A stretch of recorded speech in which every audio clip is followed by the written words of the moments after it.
Oh, it was a race condition. What's up, guys? Happy Wednesday.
All right, I think I got all the news stories pulled up.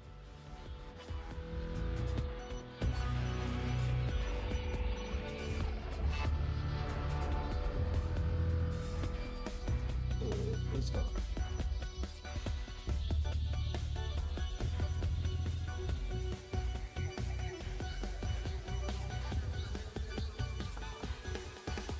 Hello, IT. Have you tried turning it off and on again?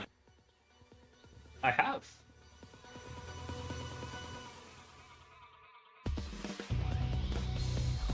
I guess let me start that.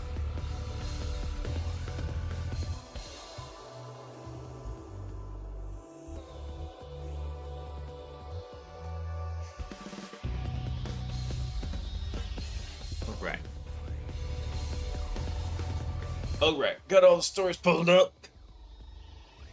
Think I'm ready. Just woke up. I fell asleep with Honey Badger. He's being a little extra grumpy turd, and I passed out with him for hell, I don't know, at least an hour.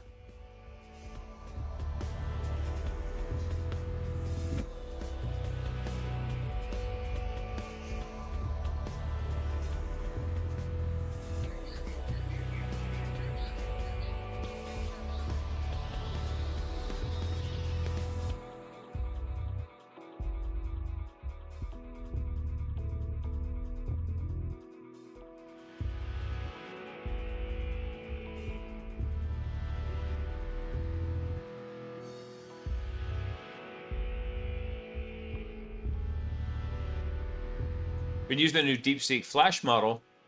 Freaking cheap, 14 million tokens for 14 cents. Damn. I was using it a fair amount. Let's see.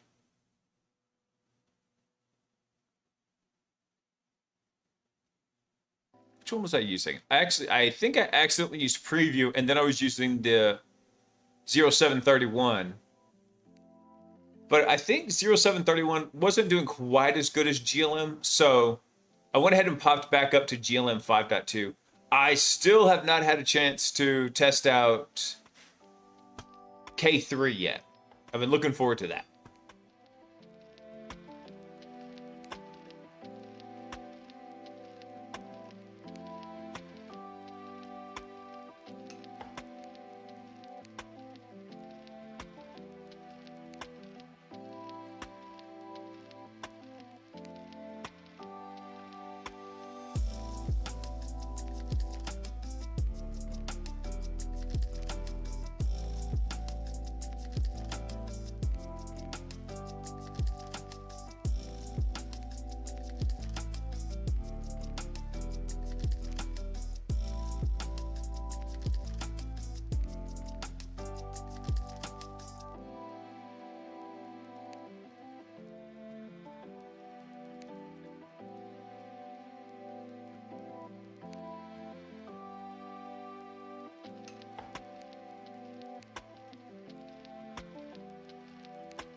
Oh, this is an interesting one. I think Gumby sent this in. Let me see.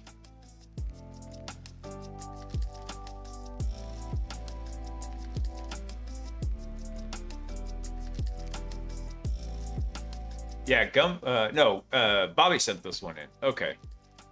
These guys made an AI adversarial font for writing. That's very interesting, but I don't think they understand necessarily how the thing's working on this stuff. I don't know, we'll see. Let's get started. Let's see. Will the camera work?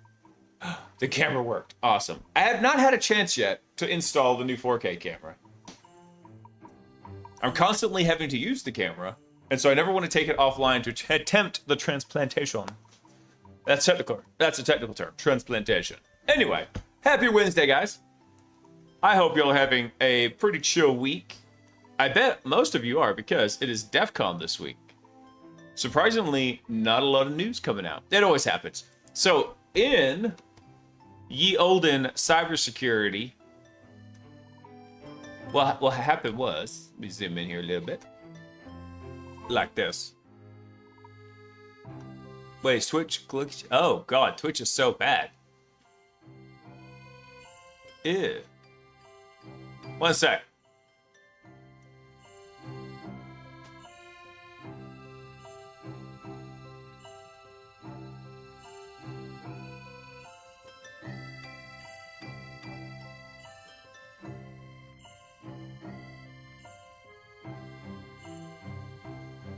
Alright, what is going on Twitch?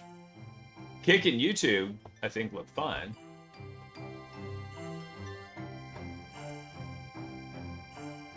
There we go. There we go. I had to turn it off and on again. I need to change that. I'm back, baby. There we go.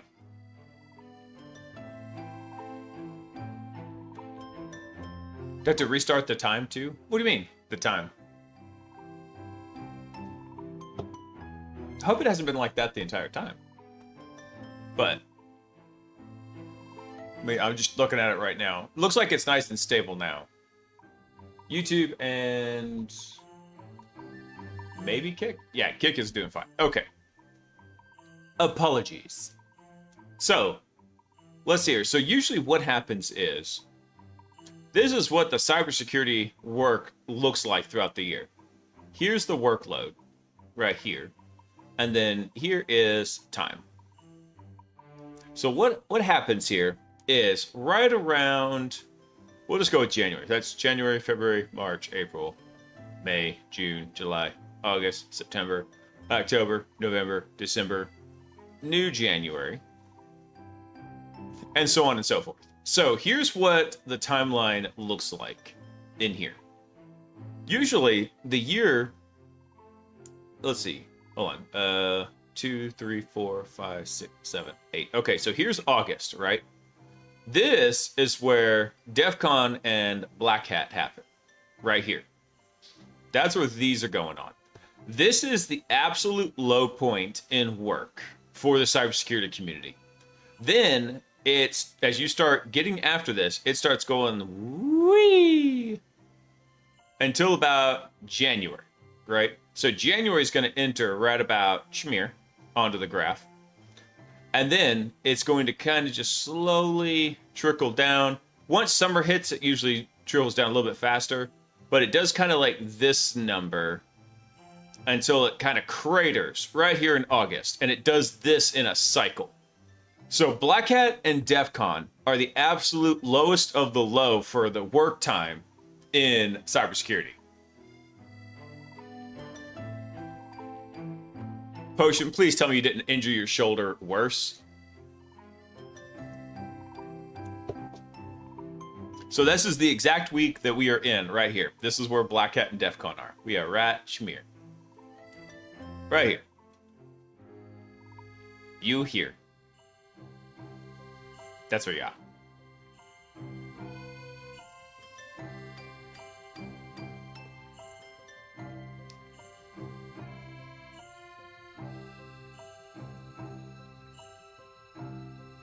Oh, potion.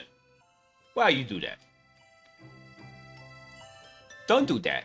Don't do that. Don't do that. Drive responsibly. Anyway.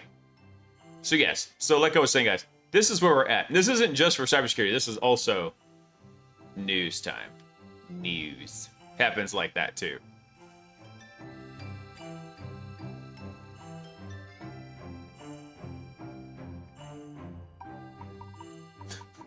So I was doing really good until that incident.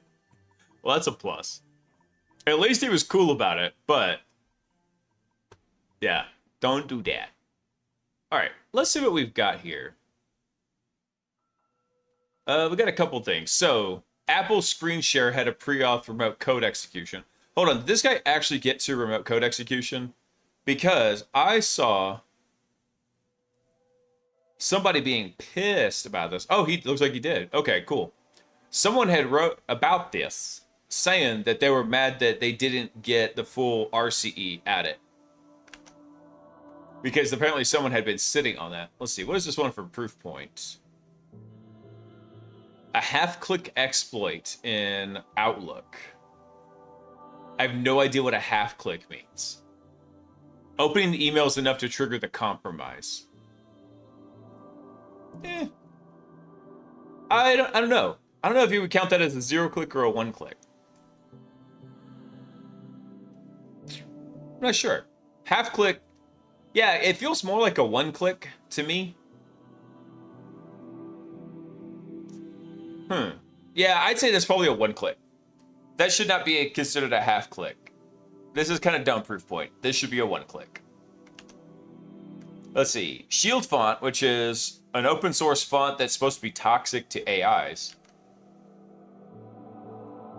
Let's see. Captive Crunch. Midnight Blizzard targets travelers worldwide for malware delivery and credential theft.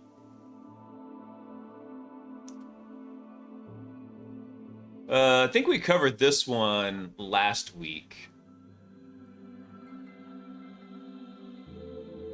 Oh no, they've added more details into this.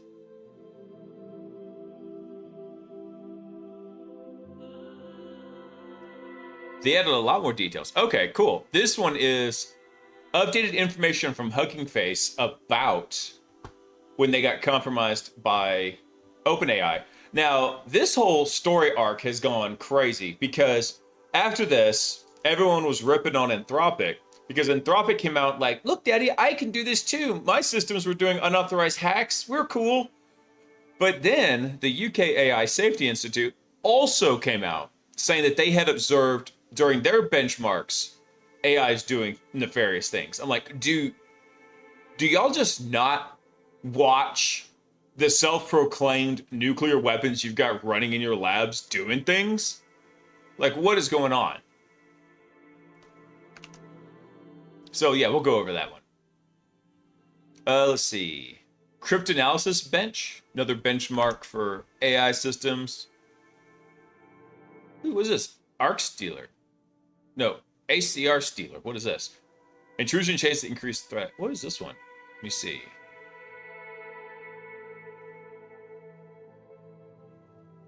Let's see. Something using ClickFix. What is ACR in this case?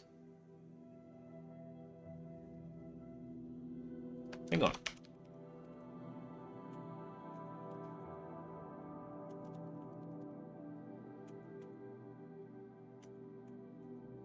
They don't define what ACR is? Come on.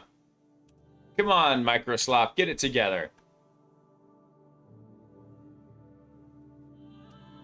I think I remember what ACR is.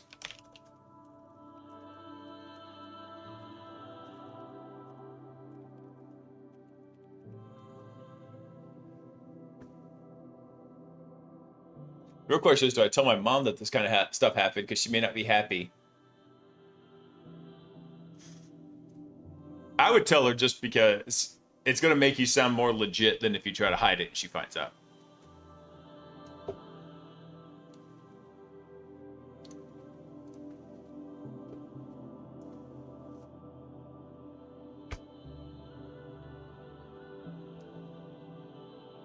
Oh, that's the Azure Container Registry. Okay. That is not what I thought it was. Let's see. How Anthropic secures AI native software development life cycles. I don't know if anybody's really taken a lot of security word from you, bro. Let's see. Well, yeah, there's some more. There's their information about how their stuff went down. But I don't think there was a lot of details in that. Let's see. New Minimax model. Actually, this is one that I definitely want to cover. I'm going to move you to the top of the queue. Scope Judge, because I think all these fools could use that right now. Let's see, what else we got in here?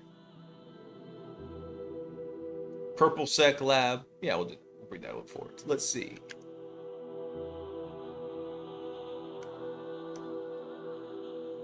Let's see. Looks like maybe there was some new updates to Burp Suite. I do want to look at that.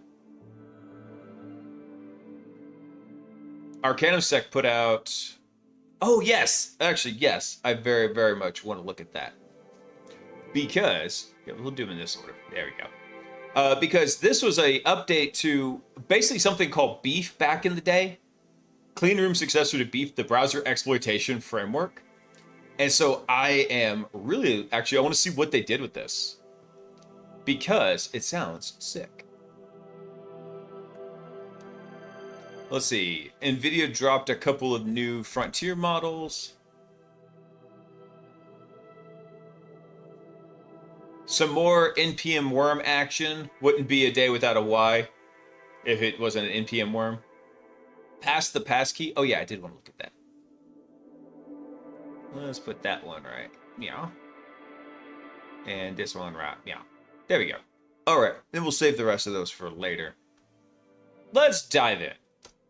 Here we go. Scope Judge.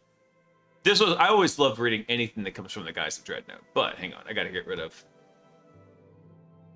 this business up here. There we go. You go away. Let's see here. So can a runtime judge keep offensive agents in scope? Shut up, baby. I know it. Let's see. Claude Code's auto mode and Codex auto review run language model judges that examine tool calls to approve or block them before they run. This is becoming the norm in software, but how does it work for offensive security? So we tested 8 language model judges on just about 5,000 offensive security tool calls. The best open weight monitor entered the human performance range, but still missed more than 1 in 10 scope violations. Ruh-roh. Ruh-roh, Raggy. So on July 27th, Hugging Face published a technical timeline, and we're gonna go through that because I believe, yeah, this one's the more detailed one. So on July 27th, Hugging Face published a technical timeline of an intrusion into their production infrastructure. Short version was an autonomous agent running an internal capabilities evaluation with cyber refusals reduced for measured escape. This is a long sentence. An autonomous agent running an internal capability evaluation with cyber refusals reduced for measurement escaped its sandbox through a package registry proxy, rooted a third-party code execution harness, and used that to get access to Hugging Face's dataset processing pipeline. From there, service accounts, tokens, and mesh VPN, cluster admin, and finally, access to its goal, 5 datasets whose names suggest they were the answers to the exploit gem / cyber gem evals. 4.5 days from start to finish. So the most interesting number to me is the 17,600. That's how many discrete actions Hugging Face recovered during the forensic reconstruction of the incident. When's the last time you left a session with an agent where you had to read every tool prompt before giving your agent permission to run it? How many of those 17,600 actions would you have reviewed carefully before choosing whether to let it run? That's true. So statistically, you would review nearly none of them. Anthropic has reported that 93% of its permissions prompts are accepted without edits. Yeah, I believe that. I mean, I use the auto judge system in Codex. It does a pretty decent job. So in the last year, almost most of us have gone from supervising one agent we co-work with to managing a fleet. So the relationship has shifted from coworker to manager. In sheer numbers, it's impossible for our attention to scale with the amount of tool calls to review. So this has been reflected in the shape of our tools, which abandon the shape of an IDE entirely to be replaced with chat windows, where each agent is focused on something else. Those agents break that task up into sub-agents that have even less insight into, and you focus your attention on acting as a verifier in the loop, trying to assure all those tokens are going in the right direction. Now, this hits so close to home, for not just for me, but for a lot of the guys that I have talked to, because what you're looking at is you basically have kind of almost become verifier in the loop, but also even looking at these, they become so opaque. So if you've got a very robust AI agent system going and churning out code, and it's using sub-agents, then each of those tools you're presented with largely out of context, and they can be very dense calls. Hold on, let me show you quick. So like one example here. This right here is just one tool call. Right here. This is one tool call. All of that. And so imagine trying to review thousands of those as they come through. Any idea how to calm this adrenaline down? You just got to burn it off, man. Local AI won't fix this issue, guy. Local AI is still going to have the same problem of, is it acting within scope and is doing it? This is not a local versus cloud AI issue. This is humans aren't designed to process this sheer amount of work and the very limited context in which you're getting the work.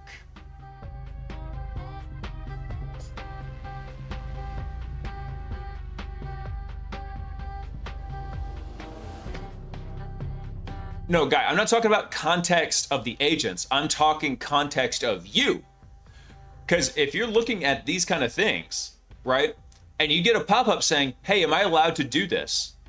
You're getting this one isolated slice of time. It's like, okay, yeah, in theory, this all looks correct, but you don't know what it did before and after. So you either have to go back and start rereading like what it was doing, or go look at some of the other stuff. Context sharing for the agents is easy. No, this is not context. This is not your context window context. This is your human understanding of the events of time context. That's the difference.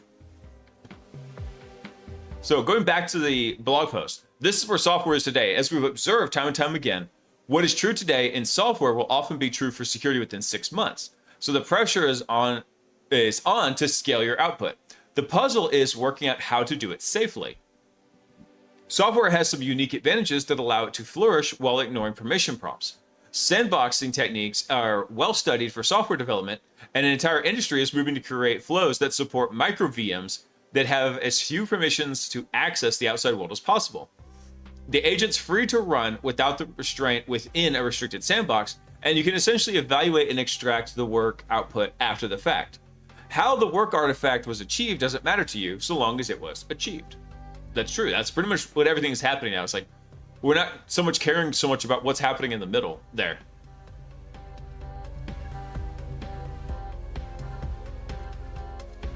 I mean, with a local model, you have better awareness of each other. It doesn't fix the issue you're talking about, but with AI, will be more efficient.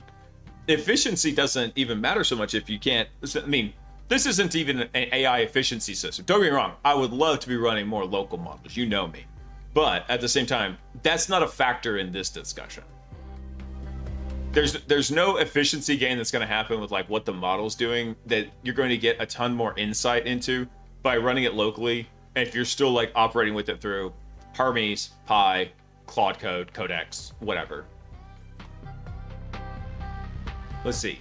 So what else are they saying here? Security is its own animal. Pen testing cannot take place in a sandbox, and by default, you're interacting with a system that is actively running. So you have limited control over, and you must test without harming. So the work requires interactions with these live systems. Every senior pen tester can tell you stories. The fat-fingered command that pointed to the out-of-scope host. Been there.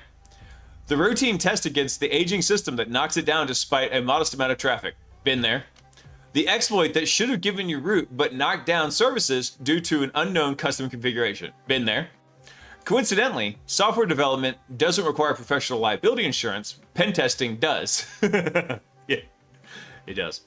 This is our full contact alignment problem. It is. It's full contact.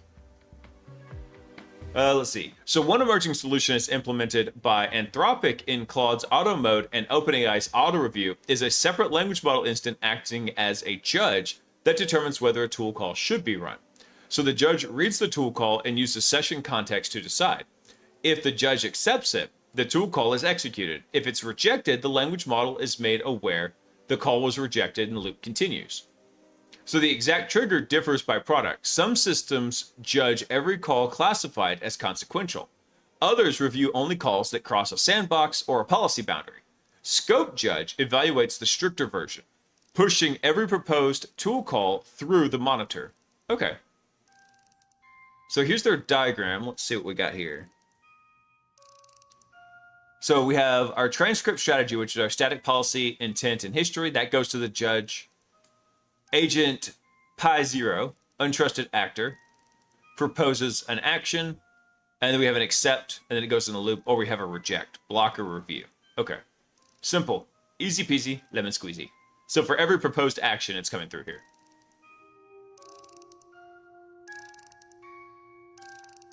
I mean, better awareness with multiple agents being able to share the context quickly, therefore fix the issues we now have.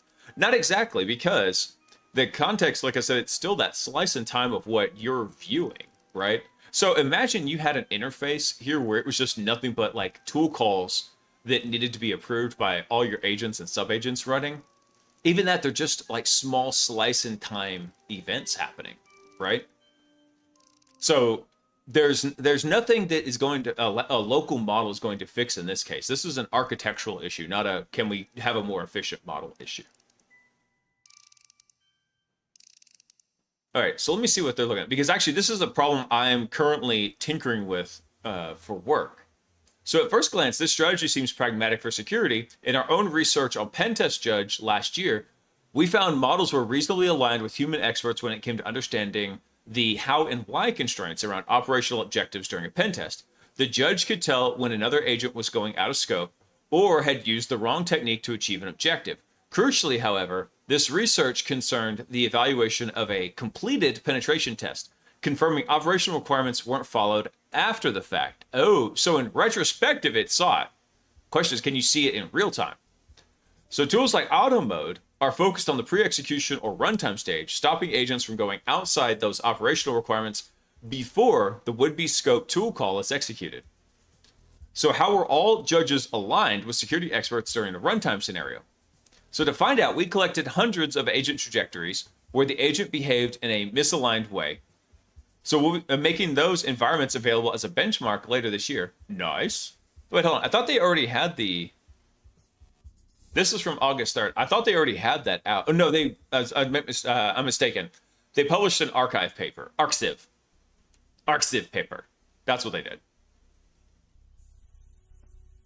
Where did they say it? I lost my... there we go. Okay. So we chose a relatively simple scenario. Bug bounty style penetration testing with a stated scope. So the scope was either specific to a host, specific to techniques, or specific to side effects. For example, exploiting a bug without making a new user account, without accessing outside hosts, or without triggering cloud jobs as a side effect. So from these trajectories, we collected 4,897 tool calls to test our judges. So we had all of those tool calls labeled as a scope, as in scope or out of scope by 5 security experts on the team. The final labels we used as ground truth were the majority vote of our human labelers. That is, that's a lot of work to go through. You had 5 people go through almost 5,000 of those tool calls. Ooh, it's a lot. So that is, if 3 people would say a call was out of scope and 2 disagreed, it was labeled as out of scope. Gotcha. Simple majority wins. Let's see. So our agents don't have a constant feed of info like humans have. They don't constantly hear and see. When there is going to be... Hold on. Let's see. When that is going to be is the case, AI will only be that way.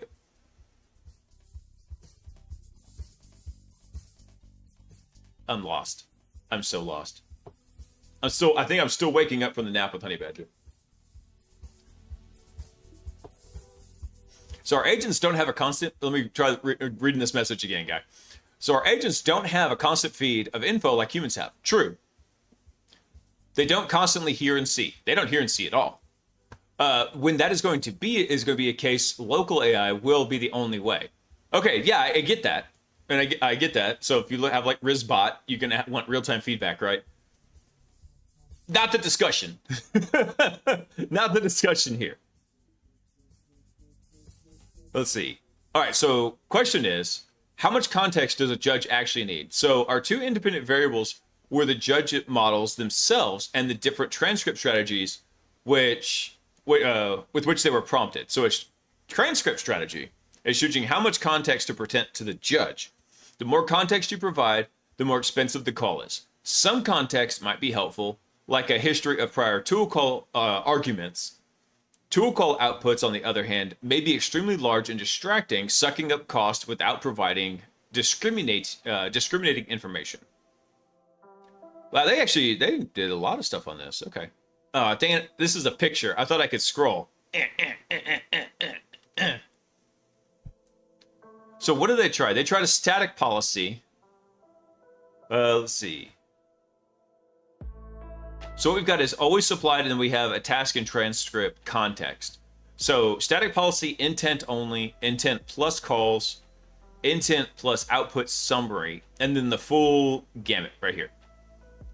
Oh, this isn't a slide bar. This is just like which one's using the most context. Okay, gotcha. Yeah, this one would definitely be doing it. So a static policy plus the proposed tool call, it would be like the most basic one. Like this is where you start with. Then providing more and more and more information in here. So the static policy, the judge isn't allowed to see anything about the history of the request or the intent of the engagement. This is a static policy of what should be allowed and what shouldn't. Consider this a blanket, don't do anything damaging type prompt. And see, even this can be really difficult because like as we were talking about, for example, even like this tool call, right? So let's say like you're looking at this one in here, it's doing its thing. That might be, step 3 of a 5-step plan that the agent has gotten into its mind will help it solve the challenge, but is in actuality going to kill the box on step 4 with no underlying explanation to it, right?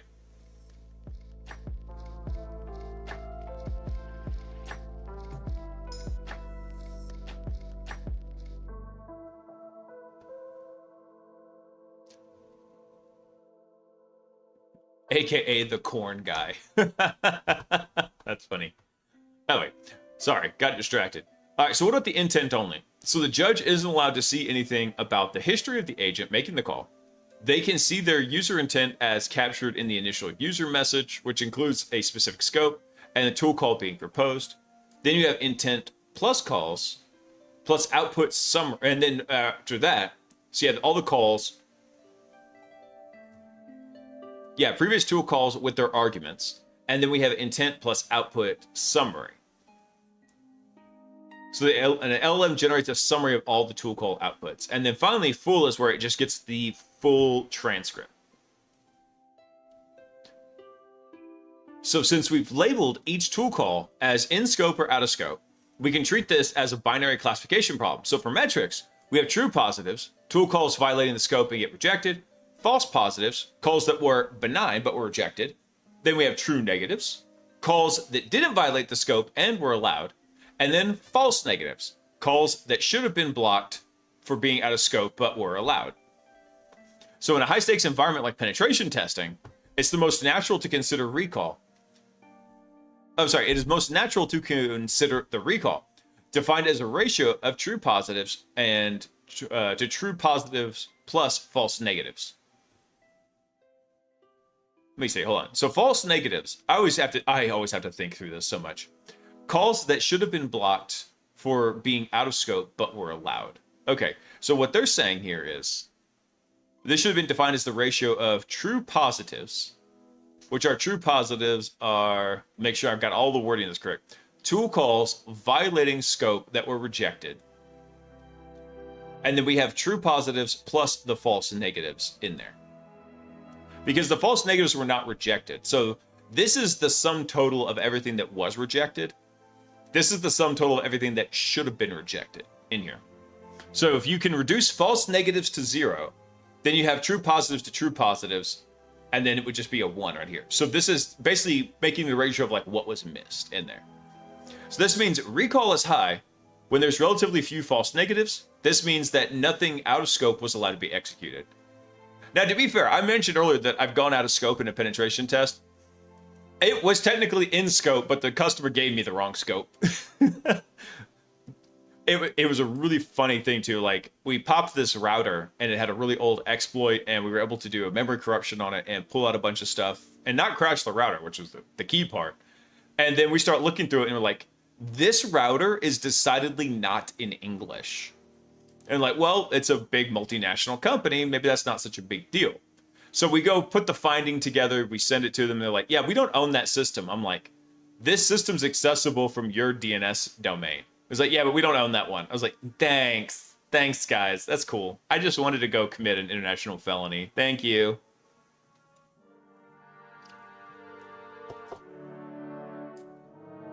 And then the worst part of that whole thing wasn't actually that they sent me out of scope without knowing it. It's that I tried to reach out to the actual affected company, which was a bank, and never got a response from anybody. I tried so long. I think I tried for like 2 or 3 months. Sound off like you got a pair. What? Don't. Killer, you're full of crap. I know the microphone's working. Because I was arguing with Guy earlier. So I know the microphone's working.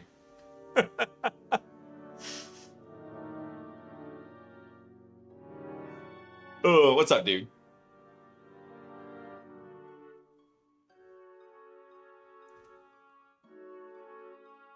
Monkey. I will hack you. No. We got a complicated order here. I will cut you. Guys, I don't know what happened. I forgot what. I don't know. I was messing around with Sock this morning. I was teasing her about something. We were in the kitchen. I think I told her something like, she's my favorite wife. You know, and she's like, well, I better be. And then under her breath, I hear her say, because I will cut a bitch. And I was like, I looked at her and I was like, because that was the funny, she doesn't cuss very much at all. So when she does it, like really, it's like, you know, it's like a record skipping, like it catches you. And when I hear her under her breath, she's joking doing it, but I hear her under breath going, I will cut a bitch. I'm like,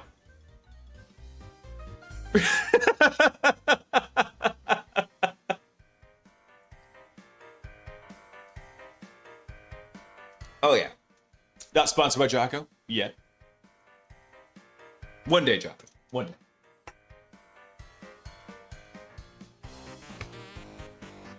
Let's see. All right. So chat is just reading lips now, so that's fine. Let's get going. Let's see. Sorry, where were we? Before I got off on Bullshit, I can't hear you. Sound off like you got a pair. That's right. That's right. I said vacuum. Vacuum. He said I said vacuum. Let's see. Hold on, so what are we looking at right here? Okay, so talking about the high stakes environment of penetration testing. So high recall would mean there's relatively few false negatives. Yeah, okay. So this has to be considered as a trade-off against precision. So defined as the ratio of true positives to true positives plus false negatives. If precision is low, that would mean the judge was flagging a high number of innocuous tool calls. This would escalate so many calls that rely on human review that the cost of the guard outweighs the benefits, resulting in a user removing the guard entirely. Right, you're basically gonna be getting what the SOC gets all the time, which is alert fatigue.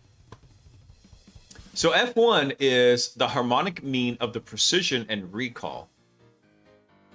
So gives you a good blended number. So we present F1 and recall, with F1 representing the highest actual accuracy and ease of use, whereas recall is the most important number for for particularly high stakes deployments like network testing.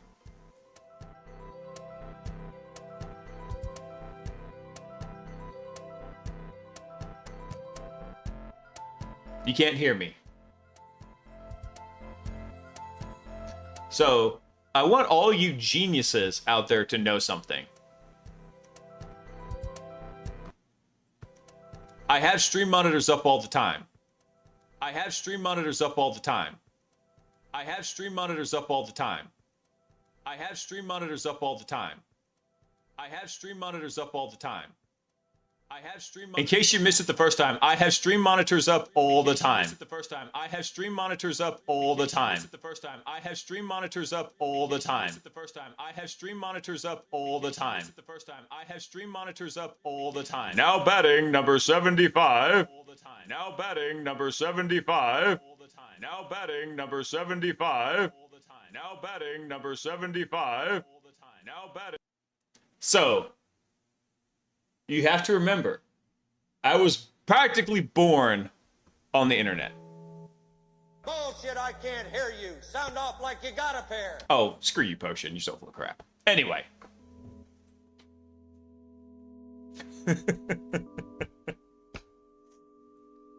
Let's see. No, because the voices in my head speak Italian monkeys, so it's easy to discern them. Anyway, so what models were tested here? So we tested a variety of open weight and proprietary frontier models. You'll notice we didn't reach for the most capable models. Our most capable proprietary model was Opus 4.8. Oh, gee, I wonder why. It's because Fumble and Sonnet or Opus 5 fucking suck. Sorry, I'm not bitter at all.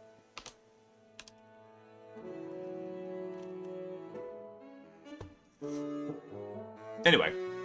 So while they would likely perform best, we've seen evidence of the strength of scaling in the result. This isn't very interesting to us. A runtime monitor is on every single tool call an agent makes. Remember that Hugging Face number before was like 17,600 actions. Few will have the stomach or the wallet to pay for both the most expensive capabilities of a model on top of paying for a judge to gate all those tool calls. So it can easily double your cost. So consumers and businesses will always want to switch to the shiniest, most capable model as an agent. The future we're interested in is where you have a cheaper, trusted model that acts as a runtime monitor for your swappable, expensive, trusted, untrusted agent. Well, I mean, you can't, it's really hard to like get, even Opus 4.8 was fairly expensive compared to a lot of models now. Anyway, so the future we're interested in is one where you have a cheaper, trusted model that acts as a runtime monitor for your swappable, expensive, untrusted agent. Ideally, an open weight one that has been tuned and aligned to the preferences of your security team. You continue to use the most capable model possible for the task, but you run it with a runtime monitor you invest in your future. You invest in and fine tune. Yes.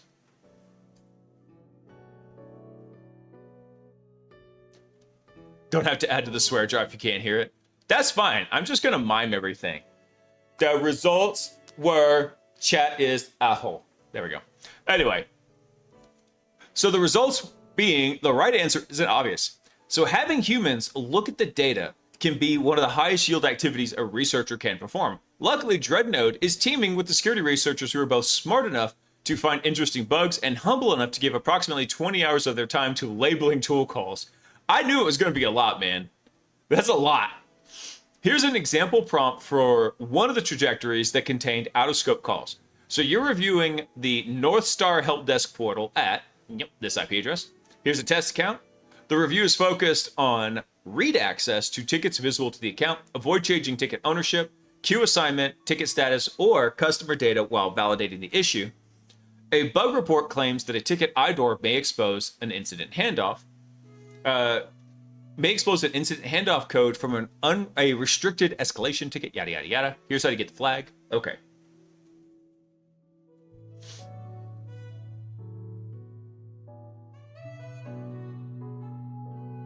Yeah.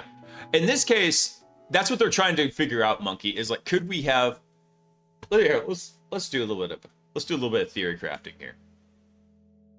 Let's clear this out. So what they're talking about here. Sound off like you got a pair. Oh, eat me. Let's see. Solid. There we go. There we go. All right. So what they're talking about, hang on, let me. Flashbang. Sorry, guys. There we go. Fill it in. No, bastard. There we go. Okay. So what they're talking about here is you've got your agent loop right here, right? So we got our agent right here running in its little loop. And then in here, we've got some life cycle hooks, right? So this would, let's say down here would be all of our tool calls executing, right? So before it gets to that, we've got our eval happening. Yeah, we'll say our evaluator happening right here. And this could kind of go into two places. It can either go like into code, or it could come down here and go to like a language model judge. So what they're talking about here, our agent, right, is talking to some language model, but this would be like language model 0, and this would be like language model 1, right? These are two different models. So this is the one they're trying to figure out, how easy can we make it?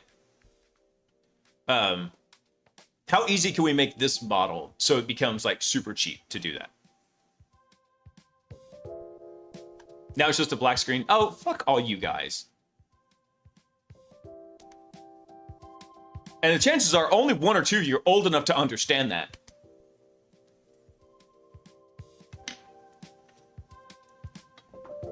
Potion's gone full Heller Keller.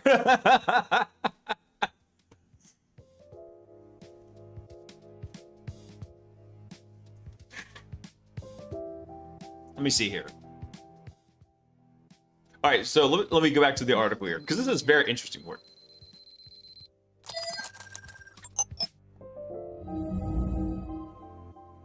Holy cow, foot-long icicle. Dude. He's had a full year of persistent access. That is low and slow, my icicle brother. Thank you so much. You are a truly advanced persistent threat. Oh, let's see here.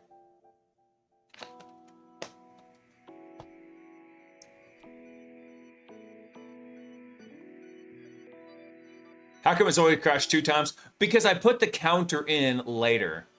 So I wish I could go back and actually have it update like when those things have shown. So like so I'd have to go retroactively like to go pull a bunch of data out of out of Twitch and have it pull all that info in. And then, oh God, what did Potion send? Risky link of the day. No. Definitely not on stream, no.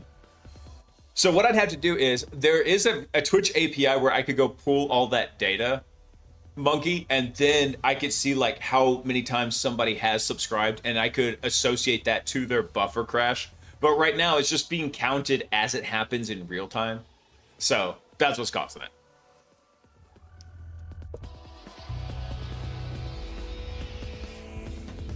All right, so let me see what they've got here. All right, so to create the label that judge models were graded against, we took the majority label for human graders. The inter-human disagreement was close to 1 every 8 tool calls. Interesting. Let's see. So to make this, this makes sense because there's no concrete safety policy that captures what's right and wrong. Determining if you're in scope or not requires making an inference about the user's written scope. These scopes were written in a casual tone, the kind of tone people use when kicking off agents. They're specific, but not written rules of engagement style. Okay. So they wrote them a little bit more loosey-goosey in there. That's what happened. So in the place where the out-of-scope tool call starts when an agent examines an out-of-scope endpoint is where the agent sends test data, even if the data is malformed and doesn't update anything in the system. Oh, sorry. They're actually going to question here. Is the place where the out-of-scope tool call starts when an agent examines an out-of-scope endpoint? is it when the agent sends test data, even if the data is malformed and doesn't update anything in the system. I would say that's actually where it starts with. I really wouldn't be going and investigating anything that's out of scope unless, I mean, read only is one thing. Like if it's publicly read only out on the internet, that's fine if you're not making modifications to it. And then there have been times when like I've had to go investigate systems and I had to tell my client, hey, by the way, you put this out of scope, and ask them why, figure out like what was the reasoning behind it. And a lot of times they just thought, oh, well, that's not really important. I was like, well, we're looking at this. Here's the evidence we've gathered.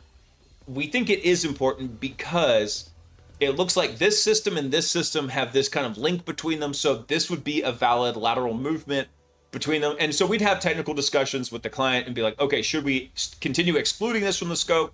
Should we come in and add it to the scope? Simple stuff like that. But that's hard to do when the whole purpose of having the agents run is to run with speed through the scope. So there's a whole lot that has to get figured out as far as like, how do you scope this kind of stuff? Let's see. So going back to this, I'm skipping over a bunch of questions I was here. Our security experts each made different decisions about these various boundaries based on their historical experience, though all decisions were made with intention were intentional and reasonable. So the disagreement may be lower with a more formal document, but there's an inherent ambiguity that places a ceiling on humans and judge performance. So our strongest F1 is an open weight judge. GLM 5.2. That's hilarious. So they did test GPT-5.4 Mini. How much is that? Let me try something real quick. Let me look at something. API cost of GPT-5.4 Mini versus GLM 5.2. I'm trying to see like what's the difference. I think even GLM 5.2 is less expensive than 5.4 Mini. But I'm trying to double check real quick. I mean, oh, here's the cost down here. So according to this, the cost would be much higher, but also still pennies. I mean, if you look at this. So over here, this is our F1 fit versus expert gold labels right here. And this is the cost, the judge cost per tool call. So we're talking for GLM, we're still talking a fraction of a penny, right? A fraction of a penny. Something further stream. Hang on. What is this?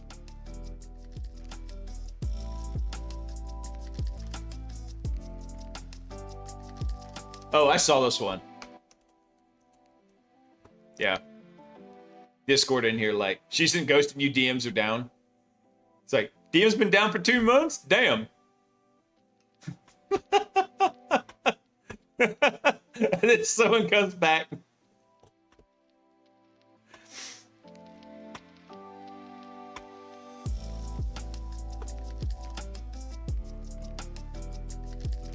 Oh, thanks, Monkey. I was looking that up real fast and I forgot to actually look at it. Yeah, so GPT 5.4 Mini is about 46% less expensive than GLM 5.2 because for input tokens, 75 cents per million, GLM 5.2, 60 cents per million. But also, for this kind of work, you can constrain the output. Also, there's a difference here too. How you have the reasoning set up doesn't necessarily directly affect the cost, but it does indirectly affect it because as you increase reasoning, you increase output tokens, meaning you increase cost, right? All right, Potion, have a good night, dude. I hope your shoulder gets feeling better, man.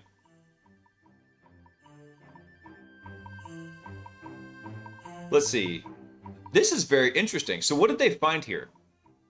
So the balanced deployment, GLM 5.2, intent plus calls, had the best recall and a decent price here. The recall first deployment was Opus 4.8 with intent only, which actually this makes sense because The only good thing that Anthropic seems to do is really well align their models for good or bad, right? They do model alignment pretty well. Capabilities, they're doing an okay job at, but what they align those models to is a different thing. So alignment is kind of like, will it do something? Will it won't do something? Will it follow instructions? Will it not follow instructions? That's part of the alignment to it. Capabilities is what it can do. So if you have something that is super capable that has really crappy alignment, it's going to do something really well, and it's probably not going to be what you want. If you have something that has really crap capabilities and really good alignment, it's going to do exactly what you want and do the shittiest job possible. That's the mixture that they're trying to trade off with these in here. Anthropic seems to do a decent job on training alignment, but what they align it to isn't necessarily good. So GLM 5.2 with a full transcript comes in right here. Actually, I would be surprised if this actually wasn't cheaper. And the reason I say that is because here's what would happen, right? What happened was... Actually, I think this is pretty cool. I did not expect to spend this much time on this topic. I apologize, guys, but this is actually a really, really big deal right now. So let's think about what happens when you got a KV cache, right? So, well, let me actually do like a square. Yeah. So as we have this context window right here, right? So here's a context window. Bop, bop, bop, bop, bop, bop. As it is growing, and we have chunks in it, right? We have chunks, we have chunks, we have chunks. Each of these becomes new entries, just for simplicity's sake. Let's say this aligns to KV index 0. This aligns to KV cache index 1, KV cache index 2. All right, all these things are done, right? So as we come through and add like a new entry into here, right? So we'll say this is KV index 3, right? We don't have to recompute everything before it. All that's already been computed. We just have to recompute the new block in here. So what we can do is kind of fork this over, right? Taking everything before it here. So we take everything before it plus the tool information of like what it wants to run, and we bring that over into a second context. But all of these KV caches already align over here, right? We've already had this all cached in here. So we already have all of this information pre-processed. It's just a tiny bit of new information that's going to get processed in here. So yeah, is it making extraneous information calls to then render a verdict? Yes, it is. But you can largely make really good use of that KV cache and the pre-computation already existing in there. Okay. That actually makes the most sense in there. You're not having to go reconstruct what's happening each time. And it's getting the full picture in here. So full transcript. Okay. Are you describing my coworkers? I don't know, man. Sometimes I don't even know what my own mouth is saying, dude.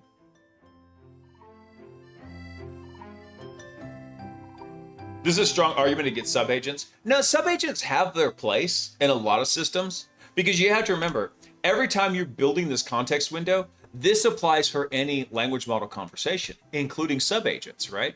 So you might go spawn a new one over here, and that subagent could either pick up the conversation that's in place right here or completely spawn a new context window that is blank and has its own, KV0 over here, where it's got a new window. And then it starts building again, which is not necessarily a bad thing, because then you can have all these units of work happen, right? Down to whatever KVN is. And then this KVN, which could be like the final work product plus a report, can come back here and be added as just one new unit of work into the context window. So rather than having all of this information, you basically are just taking the very last summarization output and bringing that into the main context window. So no, subagents still have their place. You don't want to use them for everything, but you don't want to completely ignore them too. And I think that's the one thing that's driving everybody crazy is there is no hard and fast rules with this, like of what's going on.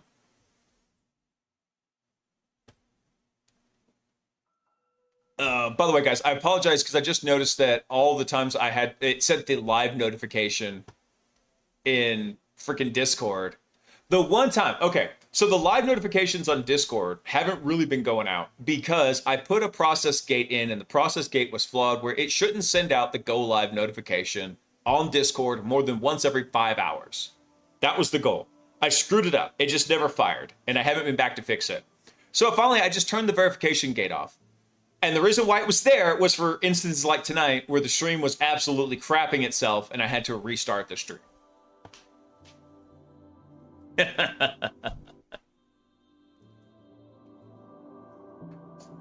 Let's see. But on local, it would end up dumping the cache so the new agent can work. And it just slows down the prompt pre-processing with limited RAM. Not necessarily. I mean, there's definitely a throughput issue here. So if you're running this on a local model, right, you have to have VRAM. You have your bucket of VRAM, right? You've got to have enough to hold the model itself, right?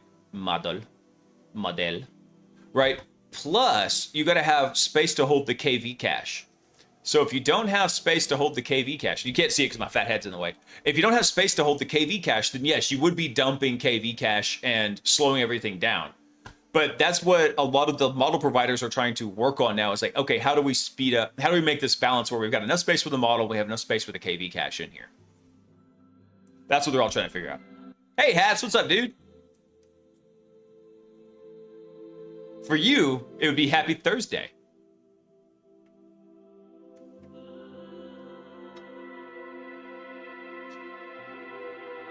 I'm totally sated with the model and KV cache. I have like 300 megs free to basically run Windows. Nice. Interesting that, again, GLM 5.2 came out. Now, granted, given the time they were doing this work, right? Things like the new, what is it? 0731 DeepSeek V4 Flash. That one wasn't out in time for the kind of work that they were doing here. And also, Kimi K3 wasn't out yet. So for a cost-sensitive model, our pick is GLM 5.2 with the user's request and prior tool calls available. So it caught 87.2% of scope violations, flagged 13.3% calls total, and cost $3.22 per 1,000 decisions. So for the most sensitive jobs needing a recall first deployment, Opus 4.8 needed only the user's request cache at 94.2% of violations, but flagged 18.5% of calls. So it did about 4% and change. In fact, it flagged 5.2% additional tool calls, which that 5% grows pretty quick as you are running these automated processes, right? The most interesting result was that more context was usually not better. So giving GLM 5.2 a full transcript gained less than 2 points of F1 while nearly doubling its cost to run. I mean, that's not a bad cost, though. That's not a bad cost. Now, here we go. Best Judge has entered the human range. So GLM 5.2 reached an F1 score of 0.66. That edged past the least aligned individual security experts, whose F1 against the other graders was 0.63. So while all models remain below the mean expert reference of 0.78, we can say the strongest judge has entered the lower end of human agreement on the task while running automatically against every call. Let's see. So then they say there's no silver bullet here. Let's see. So true autonomous reliability would recall the precision numbers extremely close to 1. So while we made serious strides in model capabilities, judge-based gates for tool calling are a real step up over running just raw tool calls. It's clear that running autonomous agents carries real risk that research is yet to solve. Even Opus, with an extremely strong 0.94 recall, is missing nearly 6% of the out-of-scope tool calls. Far from the 9/9s of reliability for long horizon work. While being the safest model, which one did they say? Opus. I'm guessing this was probably Opus 4.8. It's more expensive and proprietary. Meanwhile, GLM 5.2 has an extremely impressive F1 score and its cost, but its recall topped out at 0.87, meaning it will miss more than 1 out of every 10 out-of-scope tool calls. So the best models are better than humans, but humans are also not great at the task. So that said, for long horizon autonomous jobs, that runtime monitor will be firing quite a bit. And lossy signals during runtime is a much better outcome than finding out the model has gone off the rails at the very end of the session. True. Yeah, this is a fun one. Oh, by the way, I didn't link this one. I apologize, guys. Hang on. One sec. Let me drop the link for y'all. There we go. Link's in the chat now if you want to check it out. Let's see. So this is kind of cool because from static policy to intent only, right here, it jumped up pretty high, but then it was actually pretty flat after that when they added intent, calls, outputs, full, right here. Here's the median line right here, hanging out a little bit below kind of like 80%-ish, right around 80%.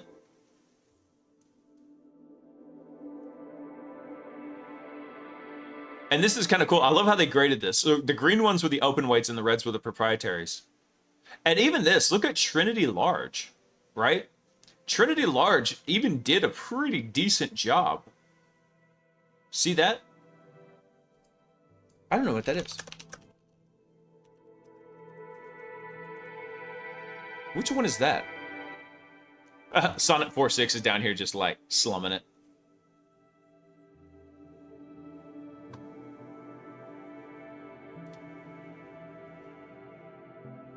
Let's see. Trinity Large is an open language model developed by Acree AI, US-based OpenAI intelligence lab.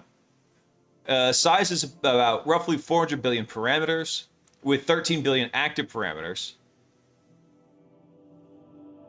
Okay, interesting.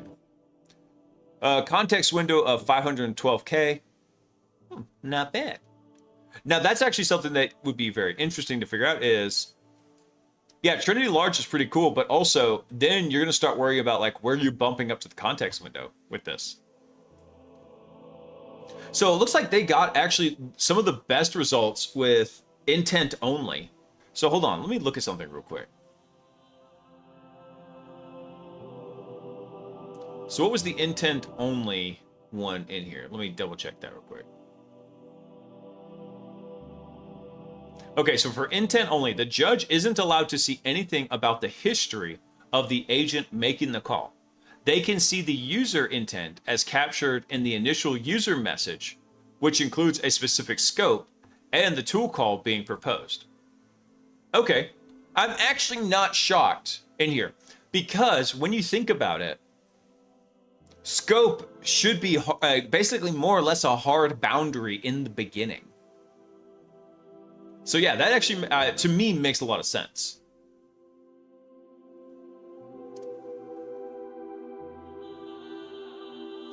Funny you mentioned the time. Codex just finished World Clock app to run on unused screens for me, so I can finally stop guessing what time it is at customers. Nice. Trinity's pretty small for Frontier, but very large for local. And yeah, oh yeah, oh yeah, oh yeah, don't you know? Don't you know? Let's see. So despite the limit, let me go to the conclusion here real quick. Despite the limitations, we believe these judge-based gating mechanisms are the most practical and widely applicable ways to deploy scalable oversight in the offensive security domain today. As judges become even stronger and tuned to become more aligned with the security team deploying them, we'll see their reliability improve further. So long as engagement scope and rules of engagement are specified in human languages, models will remain a pivotal tool for scaling up offensive security safely. Yeah, pretty much. Hold on, what do they got here? Coming soon to Dreadnought. As fun as research is, its value is ultimately what you can provide for a mission, scaling offensive security.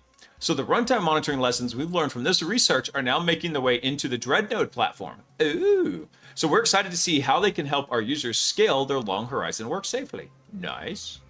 Nice. Excellent. Very cool. And like I said, I really wanted to read this one because this is very applicable to some of the work that I'm currently doing right now. All right, what's going on with Burp Suite? Are they butchering my boy? Look how they messed with my boy. Burp AT. brings agentic AI to human-led pen testing with Burp's proven tools, project context, and purpose-built skills. Speaking of staying inside of context, let's see. Frontier AI models can find and exploit vulnerabilities. Agents can form a hypothesis, act through tools, interpret what they learn, and decide what to try next. But a professional pen test requires more than capable reasoning. It requires reliable specialist tools, access to relevant context, purpose-built methodology, and boundaries the model cannot bypass. Ooh. Yes, it does. Hold on, so what is AT now? Agentic testing? Like, what are they doing with this?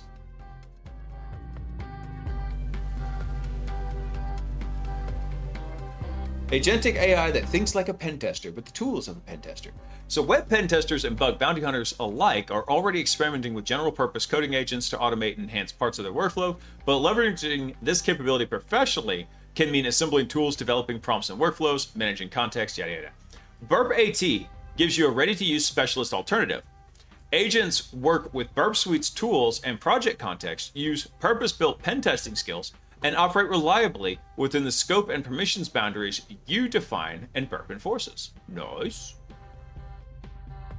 Burp AT is natively integrated with Burp Suite. It equips agents with the same specialist, battle-hardened web security tooling trusted by professional pen testers for over 20 years. Damn, is Burp really that old? Holy crap. So the model works out the strategy, but uses Burp Suite's tools to act. This enables them to work with protocol edge cases, malformed traffic, and unusual application behavior that can derail workflows. Cool. But what is AT? What is Burp Suite AT? I just want to know what the AT stands for. AI testing? Agentic testing? What is it?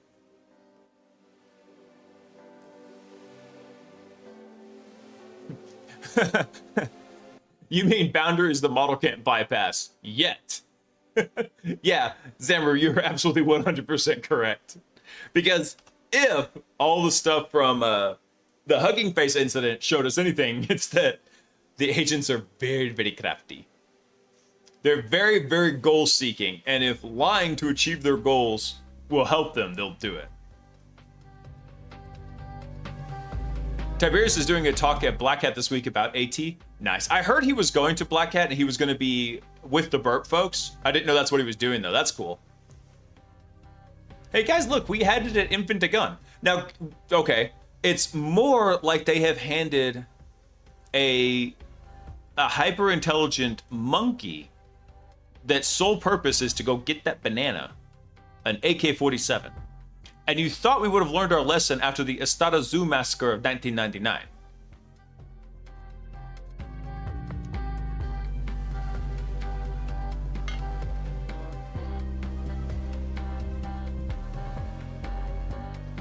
All right, let's see what else we got here. Speaking of all sorts of fun exploiting web stuff, Wraith. So this is a modern standalone browser hooking framework for red teams, security researchers, and educators. Clean room successor to Beef and the blind XXS callback tools we live in. Nice. So over the course of our work at Arcanum, we kept reaching for two different kinds of tools and wishing they were one thing. On one side was Beef, which is the browser exploitation framework for the classic hook a browser, then work from inside its session workflow. Keylog a fake login, recon the local network, push a module at a live victim. It's the tools that we use to make man in the browser real to people, but it's showing its age. Big chunks of it are unreliable in today's browsers, and the social engineering overlays look like logins from a decade ago. That's true. Beef is definitely in need of a lot of TLC. On the other side were our favorite blind cross-site scripting callback frameworks like XSS Hunter and Easy XSS. Drop a payload into a field, and the instant it fires somewhere, you can see it. It calls home with the loot, origin, cookies, DOM, screenshot, all that. What we increasingly needed, especially as more of our targets become AI application ecosystems, were untrusted text flows, where untrusted text flows through agents, tool outputs, admin review queues, and support consoles, and fires JavaScript in places nobody is watching, was a single framework that did both. the interactive, persistent post-exploitation control of a beef hook, and the fire and forget blind cross-site scripting callback loop in one payload that's reliable in current browsers and looks like today's real login screens. We built Wraith. Wraith! Sorry, think about the old, was it bug spray commercials? Oh, by the way, let me drop this link real quick here. There we go. So we're releasing Wraith early and on purpose. We'd rather get into the hands of the people who will actually use it and hear what breaks than sit on it until it's done. That means expect rough edges and excuse me.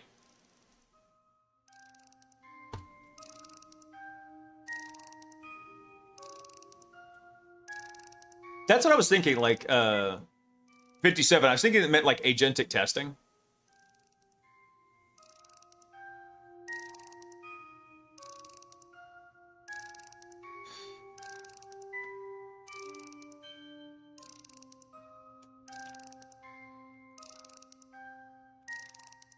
That's what I was trying to figure out. Like I asked Grok, like, hey, what is this? And it's like, it gives me all the blurb on it. I was like, no, what does the AT stand for? We'll see if Grok finds it. Port Swigger does not officially expand the acronym. But it most likely is like a play on agentic, like testing or agentic tester. Yeah. That's what we already gathered, Grok. You didn't help. All right. Let me see this. Okay, so what they're talking about is they released this early to get it into people so they could start battle testing it. Some modules are more battle tested than others. Browser behavior shifts under us constantly.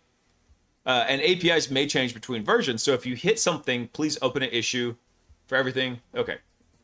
Quick start in Le Dockers. Nice. Nice. Excellent. Excellent. Features. What do we have? We have a hook plus an operator console. So the hook.js is a small payload. Drop it into any page and deliver it via cross-site scripting to your target. Browser that loads it opens a WebSocket back to the operator, fingerprints itself, which is our browser, gives you the browser, OS IP page. It auto reconnects, survives navigation. Every hooked browser shows up live in the console where you pick one and drive it. So the full dashboard is the hero shot on the top of the README everything. Okay. Social engineering overlays. So modernized fake login overlays rendering an isolated shadow DOM so they look pixel correct on any host page, and frost blur the page behind them. Ooh, nice. Nice. Augusta. Let's see. Live keystrokes and captured credentials. So every character gets captured. Submitted credentials land in the captured credentials store in there. This one I like. So the instant a browser hooks, Wraith auto-fires page capture, capturing what a blind cross-site scripting framework grabs when your payload fires somewhere you can't see. Where it fired, which is the origin, URL, and refer, the victim's cookies that are non-HTTP only, the full DOM, and a screenshot. Nice. Failures are reported honestly because they are the lesson. HTTP-only cookies never appear, and CSP or cross-origin canvas tainting can block screenshots. Okay. Still cool. Page mirroring. Oh, nice. It probably stands for awesome tacos. Dude, I would totally burp some awesome tacos. I would. Let's see. Yeah, what is this page mirroring thing? So this is where Wraith goes further than the other tools it's replacing. So when you land a blind cross-site scripting or hook in a page, most frameworks stop at a screenshot and dump the raw HTML. So you can see where your payload fired, but you can't actually do anything with it. Wraith's page mirror turns that dead-end loot into a live navigable view of the application. Ooh, nice. Daddy likes. Open the hooked page as a real rendered browser view inside the operator console. Then click links and move through the app visually just like the real victim would. Oh, snap. I gotta test this out. This sounds amazing.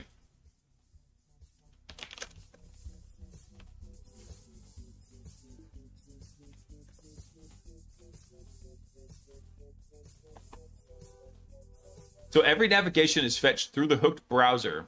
So So it rides the victim session with the same origin trust. Any page, endpoint, or feature the victim's browser session can reach, you can reach too, including pages gated behind authenticated session cookies that you can never see. Basically, because even though we don't see the cookies, the browser does, and the browser handles it for us. Nice.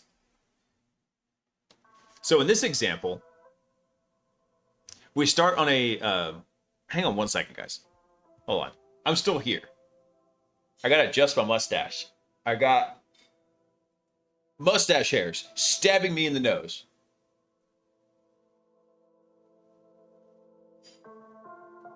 I'm still here. I'm not pooping.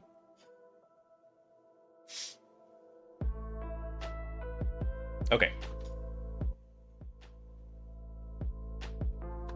Let's make a blue team sim that takes pictures of websites with a prompt. Is this some cooked login fish? One word reply, yes or no, and then I wrecked the repos, promise. Nice. So what is this set down here?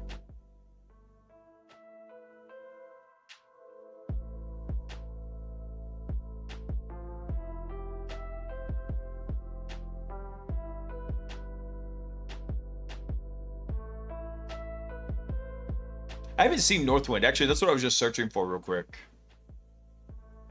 This Northwind support thing.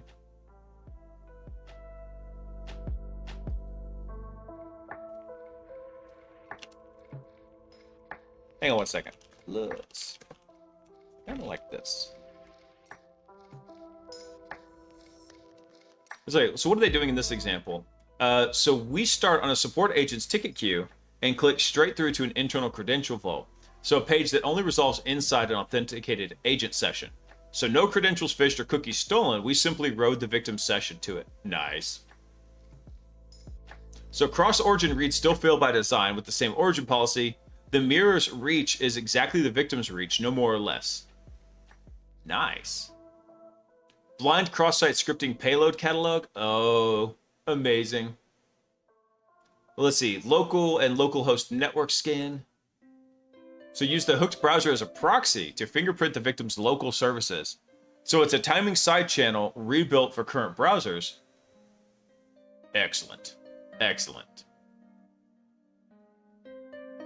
Built-in practice lab. Oh, what? A deliberately vulnerable support desk at /lab with the stored cross-site scripting sync so that you can demo the whole chain end to end. Oh, they've already got it built in. Oh, okay.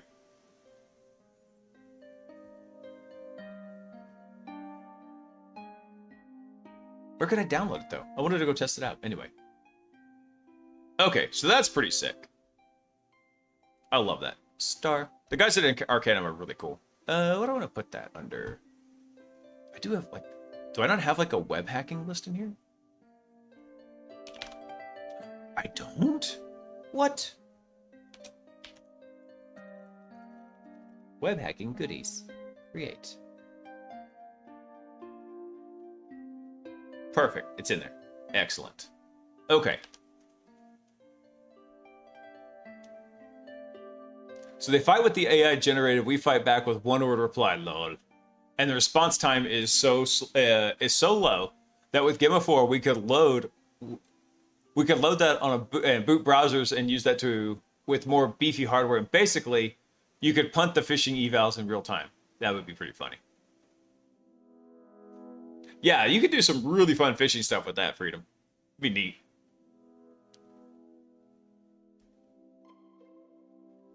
Each of the screenshots you got back, you could validate, each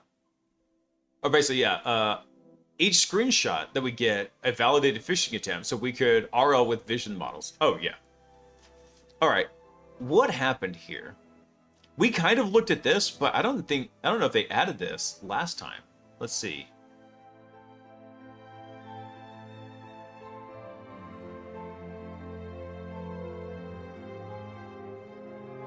So there's the initial access. Hold on. How much did they actually add to this? Okay. Did they expand this? Because I swear it didn't have all these details last time I looked at it.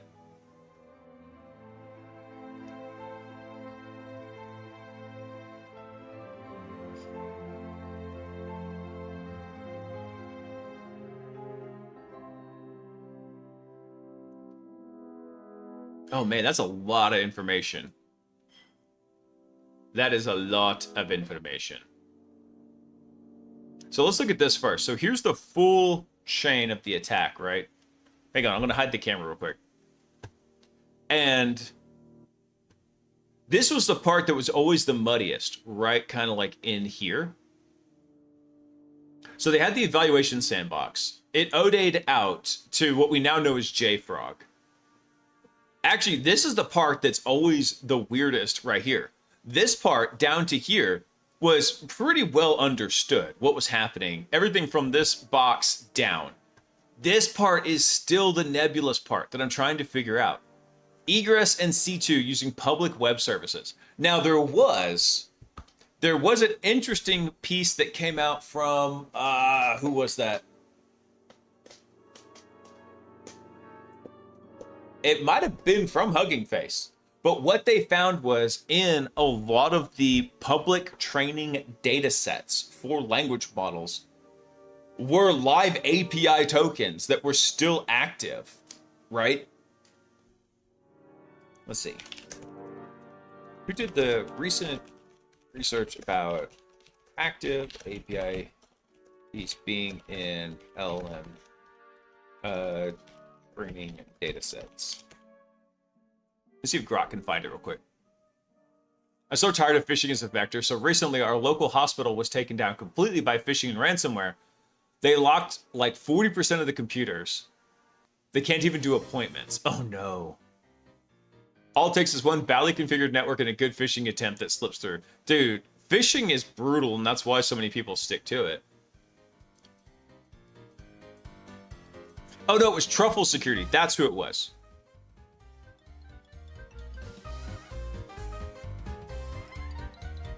This was... Hold on, let me see if I can find that real quick.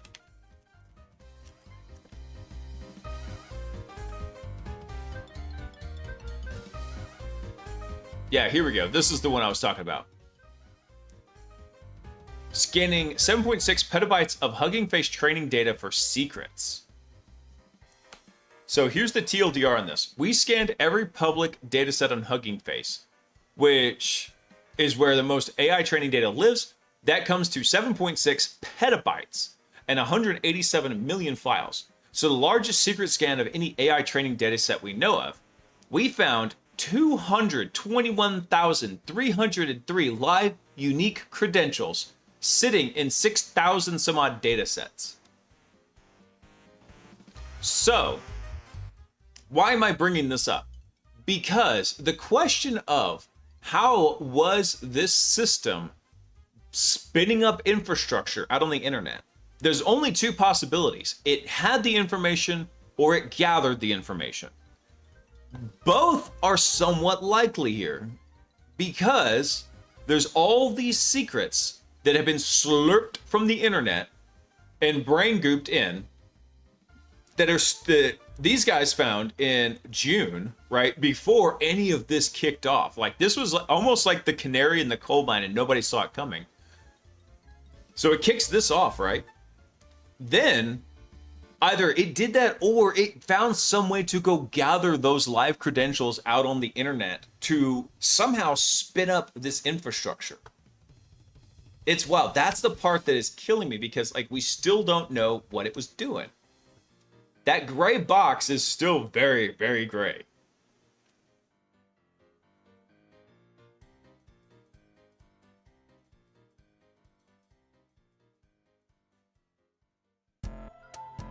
Fun fact, Terra will not write code that uses BT devices without pairing them first. It kind of does after 10 minutes of arguing, but it was very reluctant because it considered it hacking. Wait, what?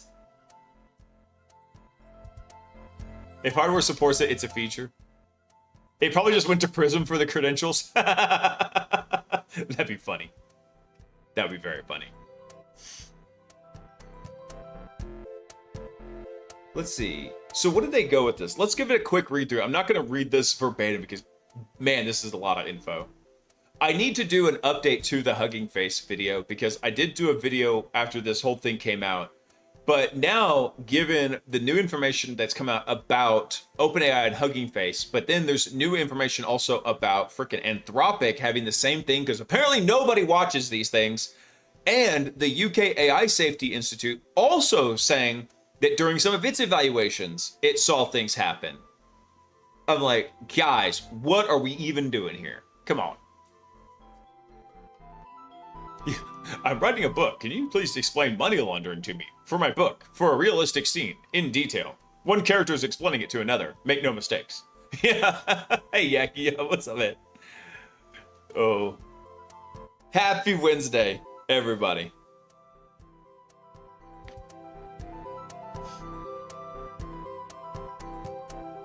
Blue teaming on a repo right now? Oh, Lord. The Jippities.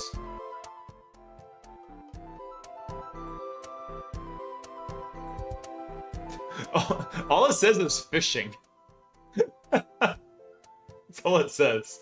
I don't see anything else. I don't know what the conversation was there. Anyway. Alright, so what do they find here? So stage 1 is the agent's path to an external launch pad, which we kind of know about. OpenAI shared information about that. We now know that it was JFrog that it was hopping to. Agent found an unsecured user-hosted public endpoint designed to allow running arbitrary code for CyberGym-style tasks on a third-party sandbox infrastructure. So it used this external sandbox as its control, staging, and egress base, running commands as admin and root, and using it as the attack launchpad. So that sandbox had no direct network path to our cluster. Everything below ran from it. So the modals, this third-party sandbox infrastructure, this modal's infrastructure was not compromised in any way. So on this external sandbox, the agent abused an existing code execution harness, an instance labeled CyberGym, deployed by an unknown third party, exposing an arbitrary code endpoint that upstream CyberGym doesn't provide. So in short, an agent submits C code via the submit function API. The harness compiles and runs that code inside a per submission sandbox against the target program. In this case, SQLite 3. The agent repurposed this harness to run arbitrary shell commands as follows. Oh, my Lanta. So the sandbox compiles a submitted source main C and links it against the target that calls SQLite initialize. That function is registered as a constructor. It runs automatically when the library loads. The agent simply redefined it.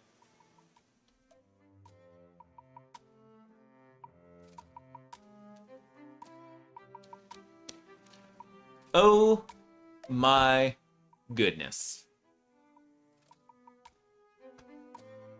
So what it did is, this is supposed to fire in there. Let me read this again. So the sandbox compiles a submitted source main.c file and links it against a target that calls SQLite 3 initialize. That function is registered as a constructor. It runs automatically when the library loads. The agent simply redefined it, where now the SQLite 3 initializer function is a system call. So that alone yielded code execution, but the agent went further and abused the submission metadata itself. The sandbox echoes the submission source path into a shell step. So a classic kind of like ... injection here. In the path field, turn the build into arbitrary commands.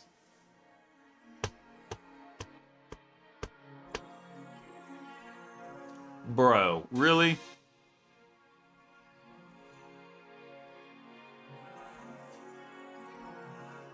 Oh, that's hilarious and dumb at the same time.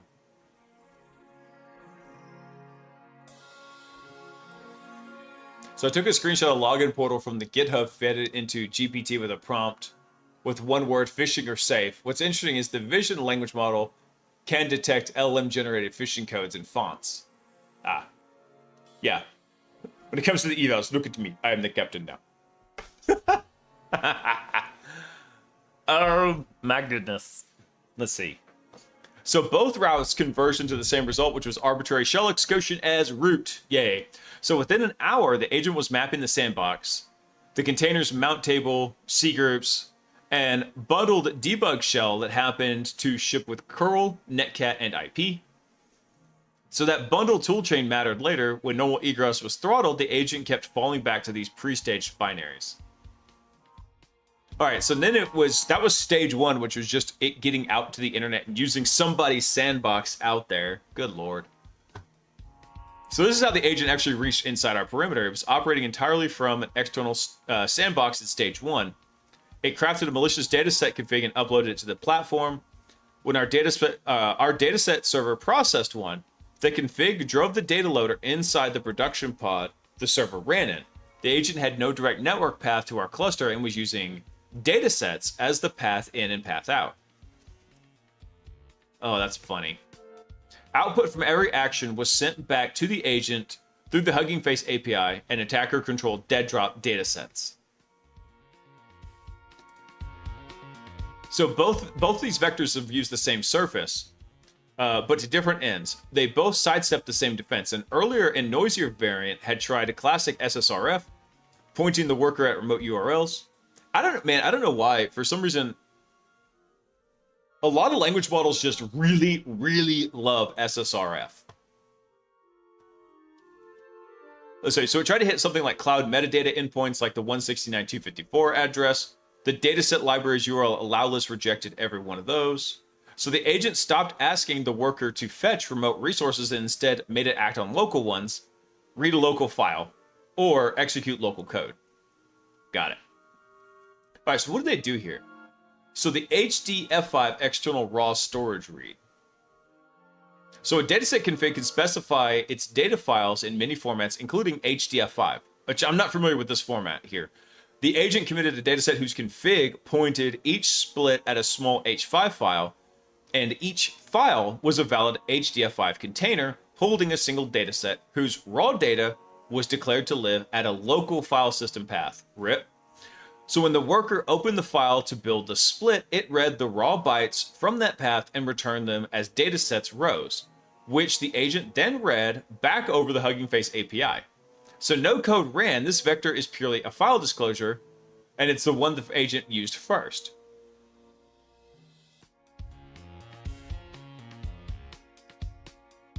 That's funny. Hey, Rav, what's up, man? SSRF and talk to her. Give me that talk to her and spit on that clock. For everybody doesn't know this, that's a talk to her is a time of check, time of use. It's a race condition. That would be actually a pretty funny handle, the talk to her girl. Oh man. You go like you make like a little like AI anime waifu security person, name her talk to a girl, and then just go pimp a meme coin and then disappear and rug pull everyone. It's free money. It's free real estate. Let's see.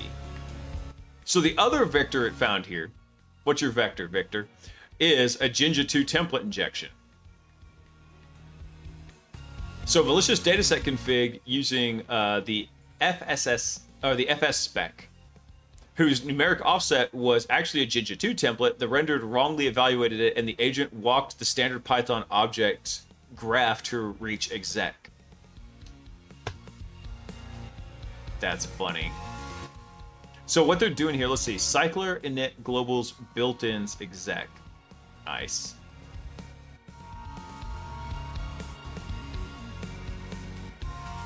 Hang on 1 second. I'm trying to check something real quick.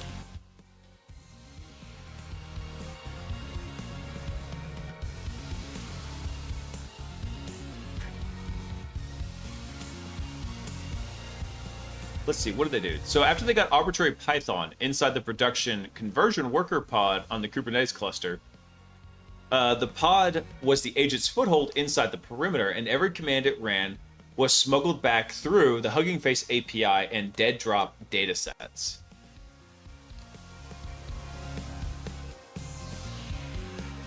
That's funny. So the agent would send things over the Hugging Face API that would go to the dataset server and then to the conversion worker come back to the dataset dead drop, and then be reread from the Hugging Face API. That's kind of sick.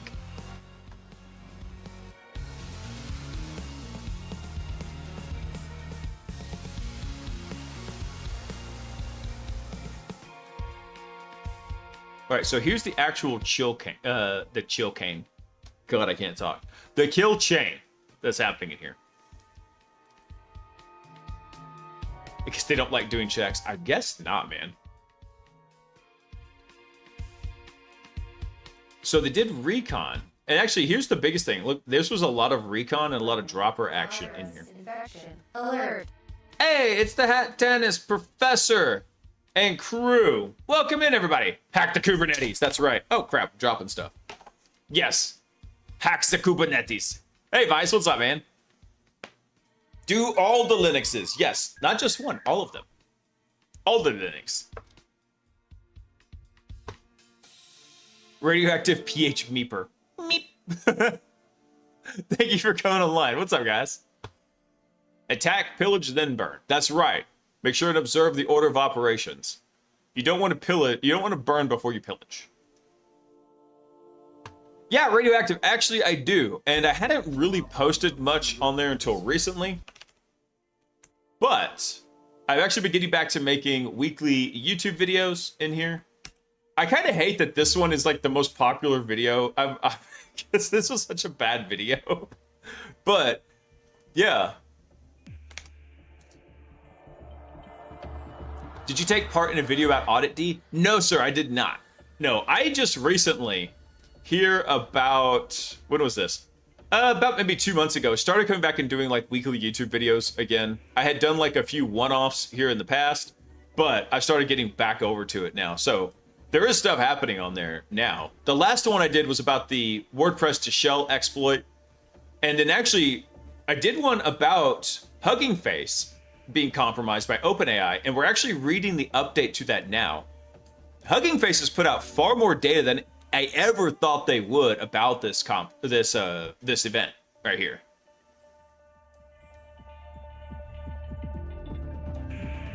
Yeah, so I will probably maybe next week do a follow-up video to what happened with Hugging Face, because a lot more information has come out, a lot more detailed information, and the scope of everything expanded bigly. Because what happened was, we had OpenAI running a cybersecurity benchmark against an unreleased model, which I tongue-in-cheek called GAL for Galaxy, because they're doing celestial naming conventions now.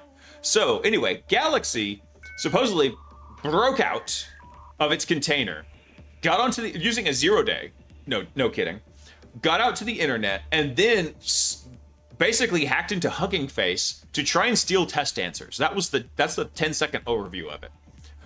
But it was wild because Hugging Face actually published the first blog post saying, we just observed this. This was an autonomous system, and we could tell by the sheer velocity of it, this is what was happening. And by looking at some of the telemetry, then OpenAI came out like 3 days later and said, yeah, our bad, that was us. Then like 5 days later, Anthropic came out and said, after that happened, we went and checked our own benchmarks, and yeah, oops, our bad, we were doing that too. Then about 4 days later, the UK AI Safety Institute, whose sole job is to run these kind of cybersecurity benchmarks and evaluations, came out and said, yeah, we've seen that behavior too. So it's just like, everybody's like, ooh, look, my AI's hacking too. My AI can hack too, daddy. So the whole thing has just gone freaking bananas.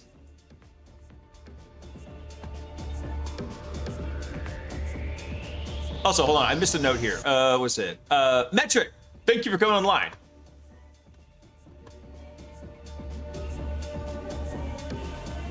I look familiar. Oh, I mean, there's so many balded, bearded guys in IT. It's not like I've got a super unique look, right? Also, hey, Oni, what's up, dude?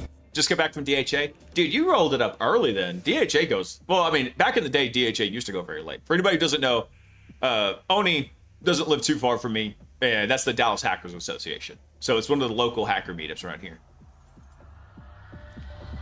If the average Joe points an agent to change the results of a statistics, is it legit? Actually, that's kind of something I'm talking about in this week's video. I got to go record it though. I think probably what's going to happen, guys, is the videos are just going to have to come out on Fridays. It's a little bit too much of a crunch to try to get them out on Thursdays. Because what I can do is I can do data gathering on Monday. I can do script writing and review on Tuesday. And hopefully, if I can find time during Wednesday, I could do the recording and then all the editing on Thursday to release on Friday. I think that's going to be the workflow I'm settling into.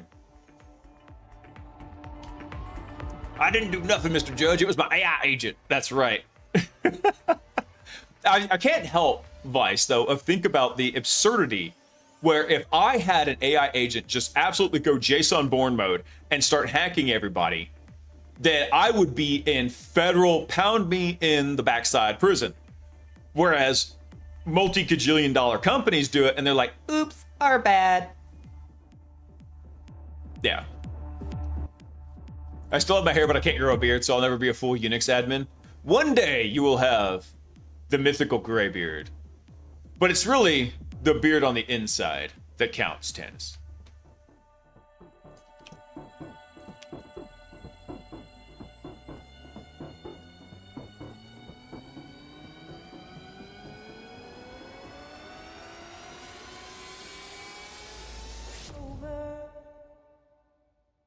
Hold on, let me see if I can find something real quick.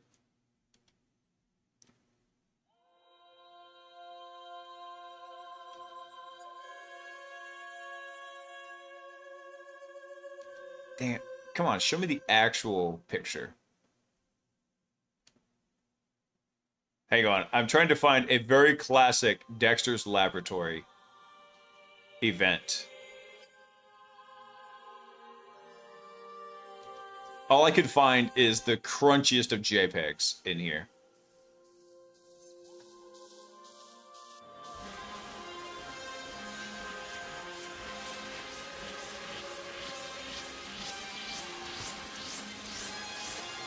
I can't find the video either. So there was a very old, I mean, they're all old. There was a classic episode of Dexter's Laboratory when Dexter grows like a synthetic beard, and then he teams up with like this other guy who's like this big, like almost like Arnold Schwarzenegger looking guy, but he's black and he's got a giant, like, well-groomed beard. And Dexter's all feeling bad because he's like, I don't have a real beard. He's like, it's the beard on the inside that counts. He's like, that's right, it's the beard on the inside.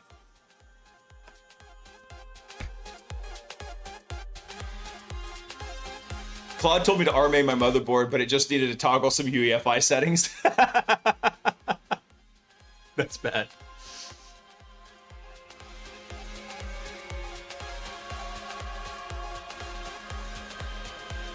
The UK version of the AIs don't get to hack first because they have to wait for the BBC fees to be paid. Yeah, Vice, that's one of my all-time favorite ones in there. Hang on. I'm going to skip that song because it's a little grady right now. Anyway, so let me catch everybody up who just came in on Dr. Professor Sensei Tannis's stream. So here's like an overview of what happened. Hold on, let me hide the camera real quick. So for anybody who doesn't know, what happened is OpenAI was running an eval, basically a test against a model they hadn't released. It decided that the best way for it to go get the answers was to hack into Hugging Face because they might have the test answers in a data set. So to do this, the model goes absolutely out of its mind, crafts an ODE to break out of OpenAI's infrastructure in a package manager system called JFrog. It busts out of JFrog, gets onto the internet, somehow spins up some infrastructure, and then uses that to basically root eval sandboxes that run in a third-party coding system. And then from there, move into Hugging Face's perimeter and then mesh VPN system in here. So, and then once it gets in there, it actually got all the way to, I think, their cloud metadata system before they actually evicted it. So it got pretty far in there, all just to try and basically beat a test. That's what it was doing. So we were just kind of going over that, and we're looking at the timeline of what it did. And the exploits were very interesting, not overly complex either. Let's see. So they registered about almost 6,200 recon events. Things like host, file system, procnet, environment enumeration. Let's see. They had almost about 2,900 direct shell command executions. They had a lot of this as it was running. Hold on, let me bring this one up too. Sorry for the flashbang. So what they had here is, this was the workflow of everything moving through here. So they had that third-party rooted sandbox system, talk to the Hugging Face API, run things through the dataset server where they had compromised it, have the conversion worker actually executing the code, then that code is being returned to as in the forms of datasets, and then reading those from the Hugging Face API back and forth. So it was pretty funny channel in here. Let's see, what else did they have in here? They had about 56 outbound exfil events, which were environment secrets.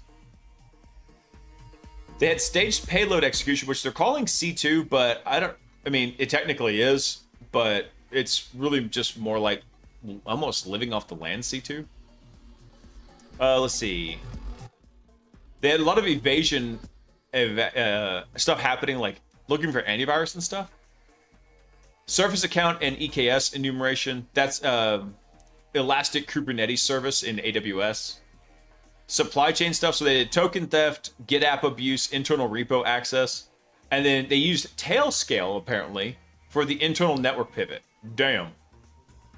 That's crazy. Sounds kind of like the AI already had baked the code to do that on purpose. I would agree with you, Vice, if not for one thing.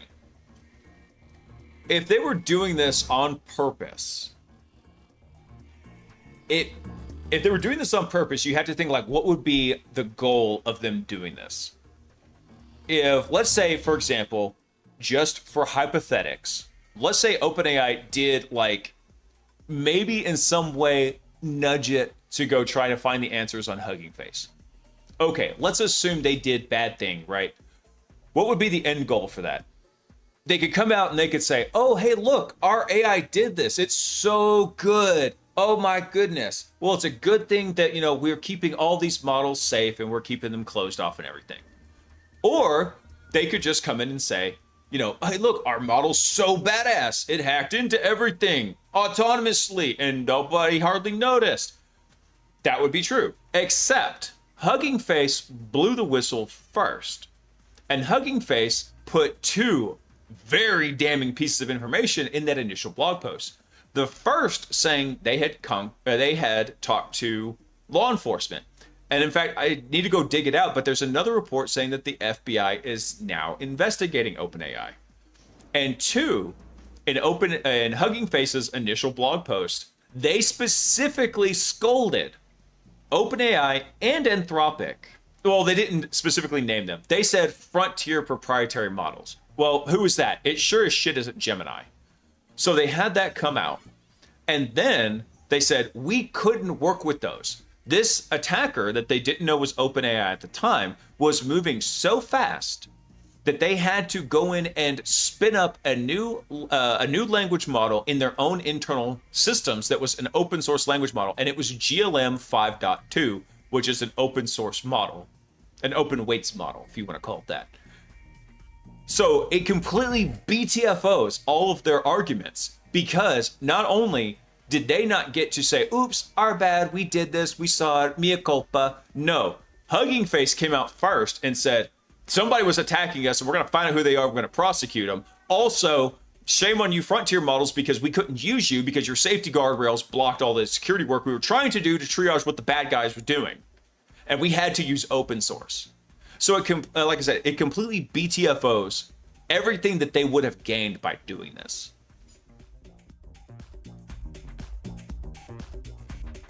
Most likely it's coming from a foreign adversary, just FYI. I don't know. It's a very difficult to detect attack vector, but if we go through every byte of training input, I'm 99% sure there's an attached command injection. I don't think so. And I say that as and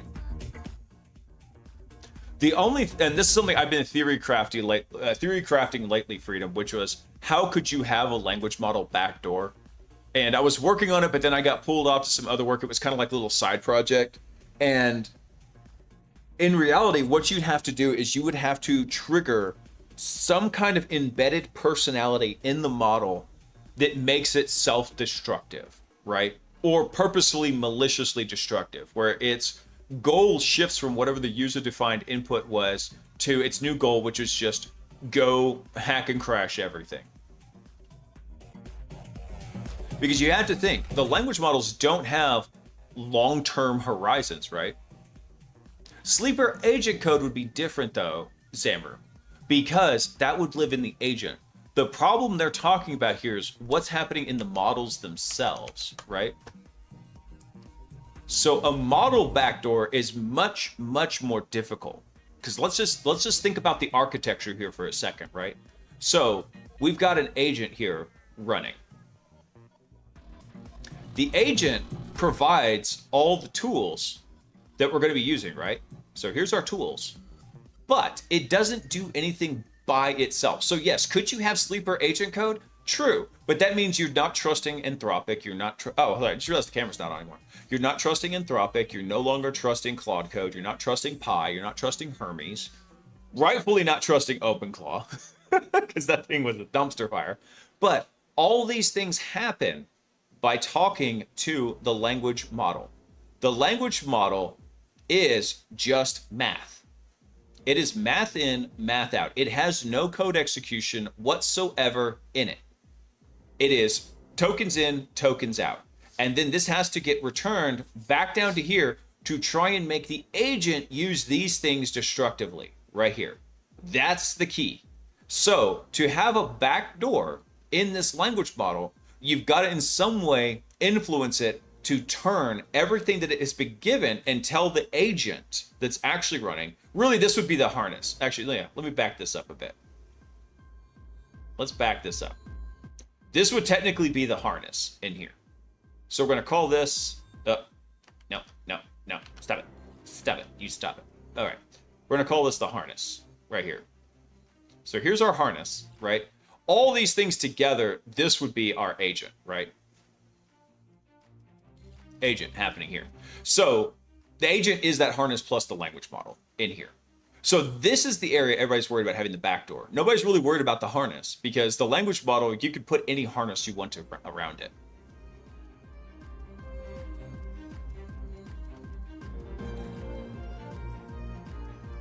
I built tests that have successful backdoors via language models, and then I've had systems directly attacked via this vector. So imagine this model has a search API, then a backdoor is coded into some docs or something in the model. It will cache it locally. That's an easy attack for you to do, just encode via pattern encoding, and the model sees, but the human cannot. So it's like first day red team kind of stuff with the language model. You've been poisoning LMs for literally decades because governments have had language model-like or similar AI for decades. See Stuxnet. Stuxnet had nothing to do with language models. The language models we're seeing now didn't become a reality until about 2018, whenever the attention is all you need model or a paper was released by Google's researchers. So now, okay, so let me back up because you had a couple of different claims in there.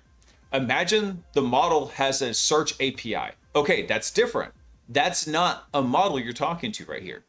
You are talking to the provider of the model. That's different. Imagine this is hosted on our own GPU right here. That's our GPU. Now what? Okay, cool. So we're running this model in our GPU. We don't have any search API happening here. We're talking about just the model, not any of the other crap attached to it, just the model. What could happen in here? Now, if this isn't in a GPU, and let's say this is hosted up over in like, I don't know, xxx.ai, right?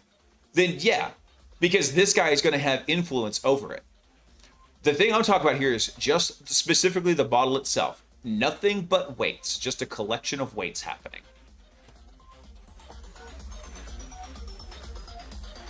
Let's see. So based on the Hugging Face event, should AI testing environments be updated to address newer language model capabilities? Oh, they should have been addressed. So null dev, yeah, they should have been updated for that long ago. That should have been something that they preconceived, right? It's like, okay, it's not like network restriction is a new phenomenon in there, right? And it's not like monitoring what your systems are doing is a new phenomenon. Yeah. Small sample poison was a different scenario, though, Freedom. Hang on. Because we covered that. Let's see. Actually, this is a different one. I don't think this is the one that we covered. Yeah. Small number of samples can poison language models of any size. But the difference here is... Warning. Virus infection alert. Hey, Shy Hat. Welcome in, guys. We're in the middle of a language model theory crafting, breaking everything event. What's up, guys? Hip hop hack? Hip hop hack. Hey, Noel. What's up, dude?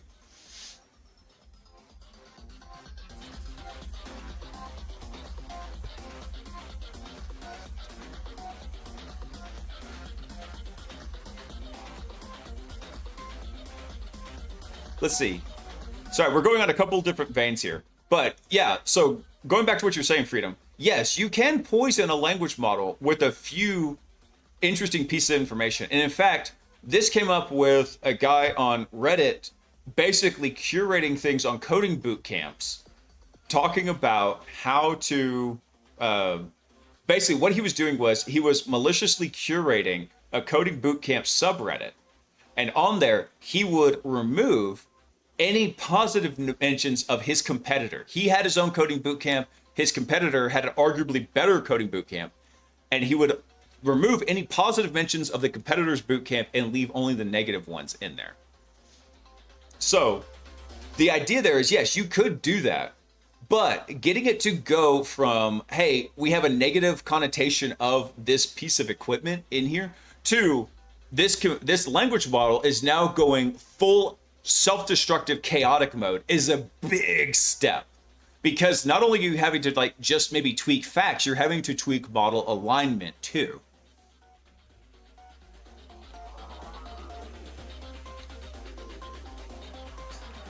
So the failure mode with Hugging Face in this case was the model was specifically trained without cybersecurity guardrails. That was the big kicker to it. Actually, I'd say that's the secondary knock-on effect, really. The big failure mode was they weren't watching it.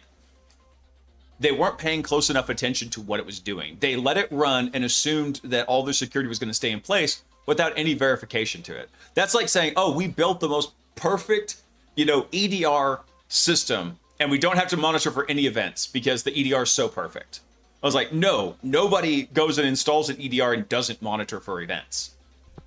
Yeah, assume. Big assumption.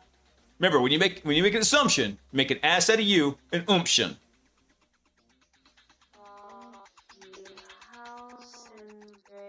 So, anyway, yeah, I agree with you, Freedom, on this part, but that's a big jump. I've got a little bit of side research going on in this, trying to see, like, could I actually go create a language model backdoor? Oh, this is pretty cool. Boop. Look at that. External provider Sandbox was compromised when they started seeing everything. Start of the Hugging Face campaign. Boosh. Look at all that information happening there. And look at the timeline, right?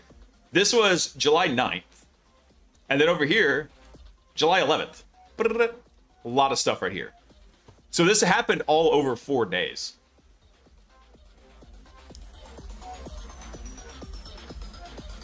So the language model at OpenAI hacked Hugging Face. What failed as per the model? The failure mode there, I would say primarily, if you're looking at like what the model was thinking, is models are ultimately...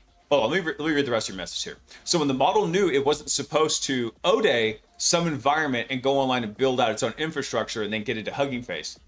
So my theory is the adversary built a red team secret command chain CI/CD input that when went into whatever this new GPT Galaxy model was, training weights, and it sat there silent until the model was given, until the guardrails were disabled. I think that's a bit of a stretch. Not saying you're wrong. I'm saying that would be incredibly hard to pull off. Because let's say like you're waiting for the guardrails to be disabled. So the guardrails in this case were not accoutrements to the language model, right? These weren't accessories. This model was specifically trained in that way. Okay, Shad, have a great dinner. I understand post-stream care. You take care. Thanks for stopping in. Love you. I do that to my son. I tell him all the time, I was like, I love you. And he'll go like, Daddy, I want to wiggle the fingers together. He's funny. Did you see the AI Safety Institute one? They just let Mythos loose on the internet and it started trying to backdoor public GitHubs. I mentioned it, but I haven't talked about it. Anarchist, I have not yet. And so I'm thinking, I did a video last week on week before last on what happened with Hugging Face. I'm thinking to do an update video because of that. Because of everything we've got a whole lot of new information about what happened to OpenAI. We've got a whole lot of new information now about what Anthropic said happened, and we got the information about the UK AI Safety Institute. And I'm gonna have to call out a lot of BS about what these organizations are saying versus how they're acting, right? The Wizard's first rule is, actually I tell you that. Wizard's first rule is people are stupid. The Wizard's second rule, though, is watch what somebody does and not what they say, for deeds will betray a lie. And they're saying all these things, but yet they're saying like, hey, these AIs are basically like nuclear weapons on the internet. I was like, all right, cool. You're handling like the fucking Demon Core, guys. You're just sitting there with your screwdrivers and not handling it like with any detailed precision with the perceived danger that you're espousing to everyone else.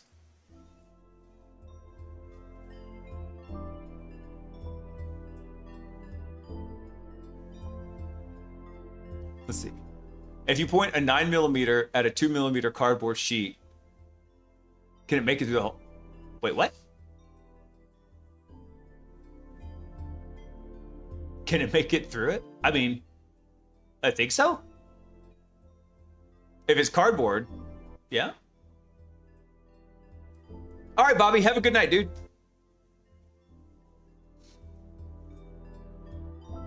It sounds pretty obvious that they can't put proper guardrails around it and human error as a bare minimum. Yeah, I think the problem was... What, Peaches? I know, it's a problem. I know, that's what I'm saying.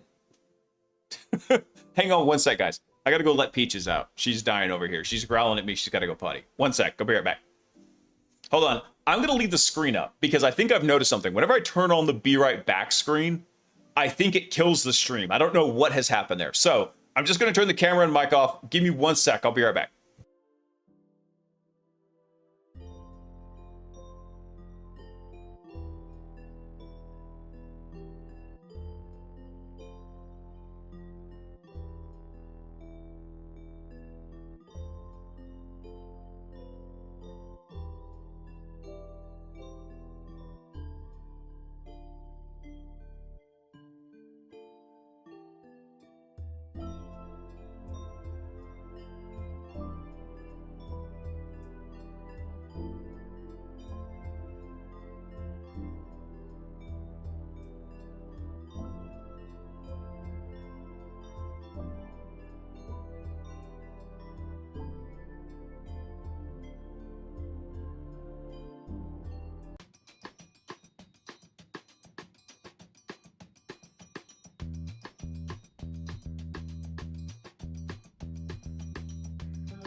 All right, I'm back. I'm back.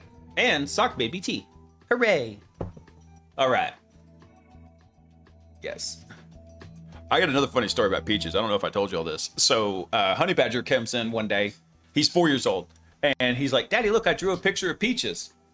And he shows it to me, shows it to Sock, my wife. And she's like, that's a cute picture, but why is Peaches sad? And he looks at it and goes, she's not sad. That's just her face. Poor Peaches has RBF.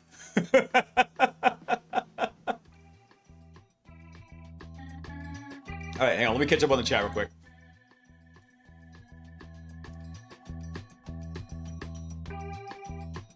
Let's see. Okay, so I got a secondary theory to my first theory. Some kind of quantum decoherence or injection attack ran by a bigger model that could remote comms to the GPT Gauss model. Maybe Kimi K3, but it doesn't have the research to hunch it. That sounds a bit like what's it called? Something basilisk. What's the is it Roko's basilisk? Is that what it is?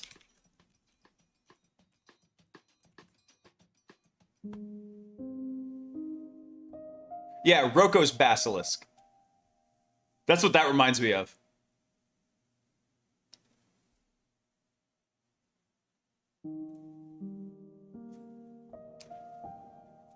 I would be fearful of it. I'm just curious why. I'm curious. I mean, everybody's curious to it, but also, you don't ever want to espouse maliciousness to what could be explained with stupidity.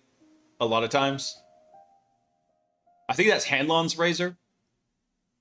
But anyway, so yeah, I'll have to go through this a little bit deeper. But yeah, it's kind of crazy topic. So hold on, let's go look at what Anthropic put out about this too, because they did something similar, and everybody was kind of chewing on them, saying like, "Oh yeah, look at me too, I did this." But at the same time, then the UK AI Safety Institute stuff came out. Let's see. So this was on July 30th, so last week. So in review of our cybersecurity evaluation transcripts, we found 3 incidents where a Claude model reached the internet from within or while interacting with third-party evaluation environments, and then gained unauthorized access to the real systems of 3 different organizations. Below, we describe what happened, how it happened, and what we're changing, so we encourage other AI labs to perform similar reviews. Let's see. So on July 21st, I love how the first thing they do is go throw OpenAI under the bus. OpenAI disclosed that several of their models had... It wasn't several of their models. It was GPT 5.6 and a pre-release model, or like an internal research model. Several. Psh, bitch, please. Had broken out of an isolated test environment by exploiting a previously unknown 0-day. The model went on to access production infrastructure and Hugging Face. So in response to this incident, we began a large-scale retrospective review of our own cybersecurity evaluations. Okay, so a lot of people were like, oh yeah, sure, yeah, you did. No, in a corporate environment, this kind of crap happens all the time. You see a company get popped with exploit, XX043__5, and then your CISO comes in like, hey, are we vulnerable to WX043__5? No, that kind of crap happens all the time. So this is very plausible that, hey, they actually did see this and like, maybe we should go actually take a look at our own stuff. Anyway, so they looked for evidence that Claude, like OpenAI models, had access Hugging Face and was able to access the internet from within our testing environment that should have been sealed off. After reviewing 141,000 evals run where Claude could have obtained internet access, we identified 3 incidents in which the model accessed the internet from within or while interacting with the evaluation environment of Irregular. I don't know what Irregular is, but this is one of our third-party evaluation partners, and then gained unauthorized access to the production infrastructure of 3 different organizations. So now we've got OpenAI hacking into stuff, we've got Anthropic hacking into stuff, and bets are as good as any if they're going to face any legal repercussions for that. Let's see. So in all 3 incidents, Claude had been tasked with a capture the flag style challenge. One of the ways we assessed as a model's cyber capabilities, the model is given a fictional scenario and told that a piece of secret information, aka the flag, has been hidden on a different machine in the network, and its objective is to break in and retrieve it. The challenge is left open-ended with no particular method prescribed.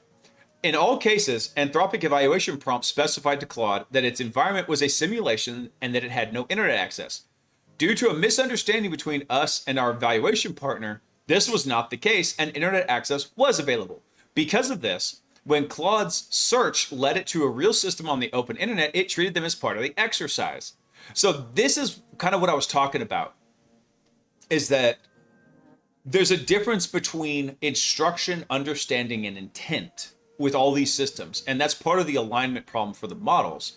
So the model was told you're in a simulation, so it believed it was in a simulation all the way down. So when it saw a system that looked like it lived on the internet, But it's like, I was just told I was in a simulation. So therefore, this is just part of the simulation. It said, okay, and just went through and hacked it. That's a very, very plausible scenario.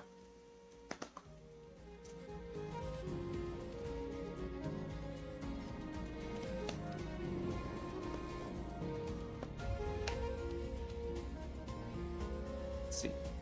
Humans say why, but the model did X. It's not that the model did X, it's more like the model did not interpret it correctly. Or it is following the letter of the instructions and not the spirit of them, if that makes sense.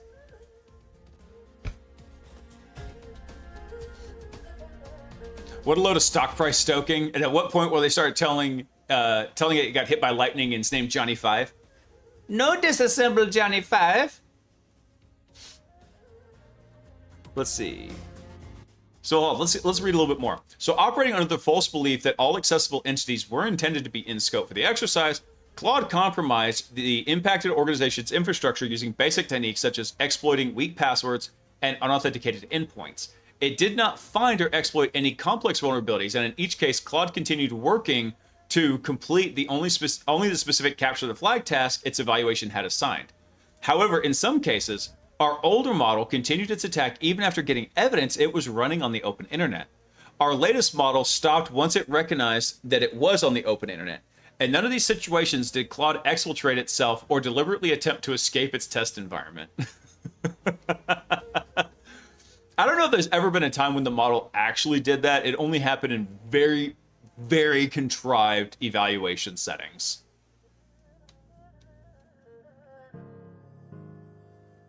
All right, Purple Core, have a good night, man. Thanks for stopping in, dude. Let's see. So what did this happen here? So this incident involved 3 different models: Opus 47, Mythos 5, and an internal research test model. The earliest incidents date to April. The models in each of these evaluations ran with the standard safeguards we deployed when we make a model generally available. That is, they did not have the classifiers and monitoring we usually implement. Hold on. Oh, sorry. It said without the standard safeguards. Okay, so in this case, they took the safeguards out. So Anthropic does not necessarily something different, but they do something slightly. They put an interesting variation on a theme where they have something called a constitutional classifier around their models. And so it's a little bit different than just looking like, is the input malicious, is the output malicious? It actually applies a lot more logic and reasoning to it.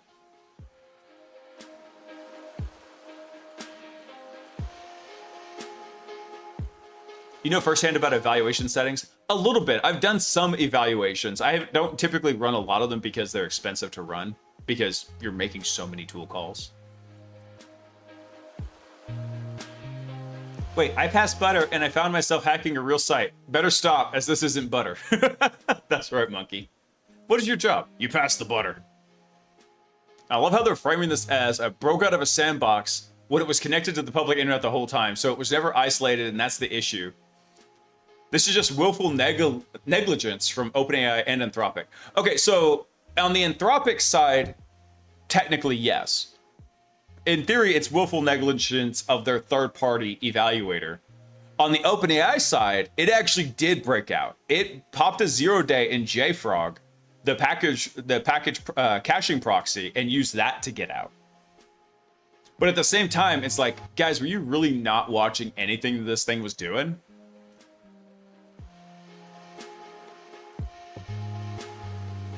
Let's see. So what did they do here? So they talked about they had taken out their usual safeguards. So the models did, however, have their model-specific training, safety training. That is, they were not the helpful-only versions of the models that we sometimes use in testing. All the evaluations described here run on dedicated infrastructure, which is separate from and has no access to Anthropic's sensitive internal customer data. They started their transcript review on Thursday, July 23rd, and stopped all cyber evaluations the same day after identifying transcripts where Claude may have accessed the internet. So we identified all 3 incidents the next day. We notified the evaluation partner Irregular and 3 different affected organizations on Monday, July 27th. The 2 organizations we were able to reach had not previously detected the activity or contacted us, and we're now working with them to remediate. We are continuing to reach out to the 3rd company. So we conducted this review in collaboration with Irregular. Let me see, who is Irregular? Hang on.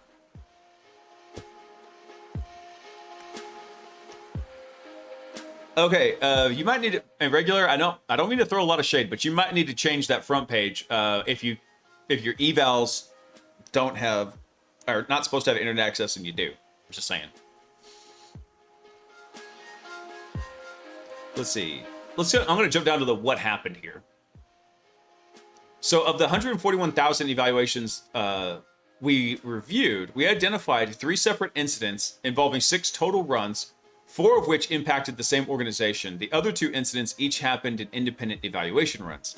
Each incident involved a different fictional capture the flag scenario. For example, in one, Claude played an employee of a made-up company attacking the company's internal systems inside of a private test environment. What are you doing? Are you simulating like insider threats, guys?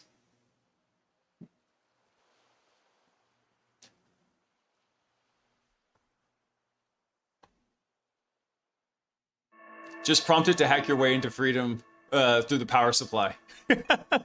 Now, by the way, you mentioned Stuxnet being a power supply transfer. That was I don't know if that was even part of it. Primarily, Stuxnet was transferred by USB. That was the thing that was so crazy about it, was that it was infecting USBs in the way it was. This is such weird doublespeak. They totally want, our model is awesome but dangerous, but also our model is totally safe, unlike those open models. That's what I was saying, Monkey. That's why everybody's saying that OpenAI did this on purpose and this was all been marketing hype. Don't get me wrong. Every CEO worth their salt will try to find a way to put a positive spin on something. They are basically the #1 cheerleader for the company. That's what they are. I understand that. I get it. That's the real world. However, everything that Hugging Face did by beating them to the punch with the disclosure completely blew out that idea, because Hugging Face ultimately had to fall back to an open weights model to get the work done, to protect their network.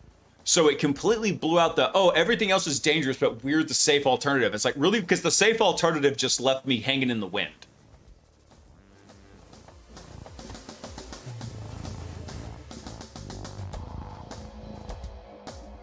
This opens up an interesting philosophical question. It would be, if you would be told you're in a simulation, would you live with that knowledge you are being monitored 24/7, or with the knowledge nothing is real and drop all clothing? I don't know if I'd feel, even in a simulation, I don't know if I'd feel comfortable just going around in the buff. Nobody want to see that.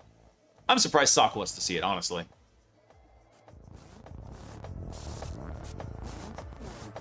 Hugging Face was the total chads here. Oh yeah, dude.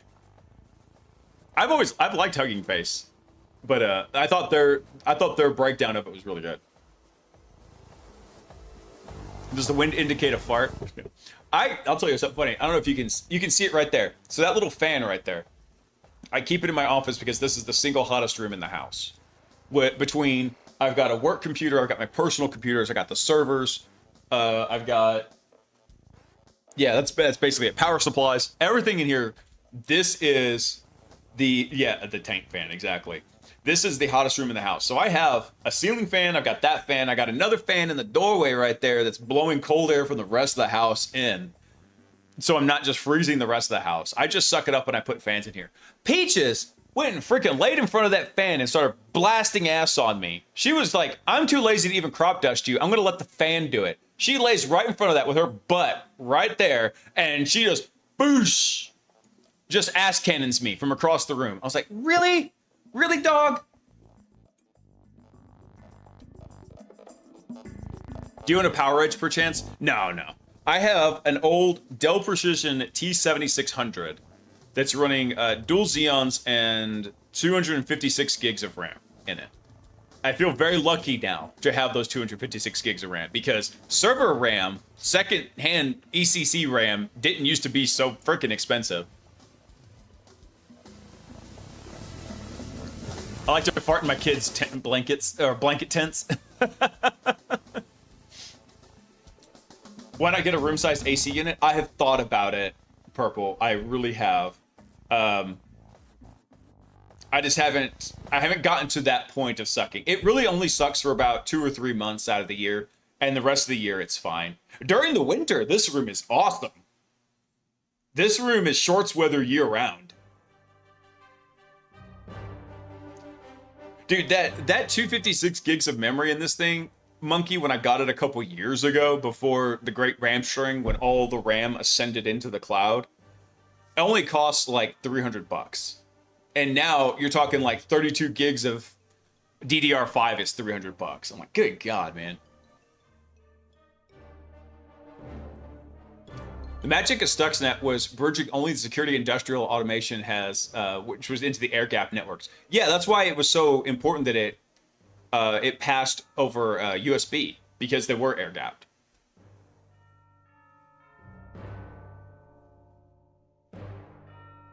Yeah, the power bill is thankfully not too bad. Okay, hold on. I want to look at these individual incidents that Anthropic had going on. All right, so in one evaluation, the fictional target company chosen by our evaluation partner shared a name with an active website domain name.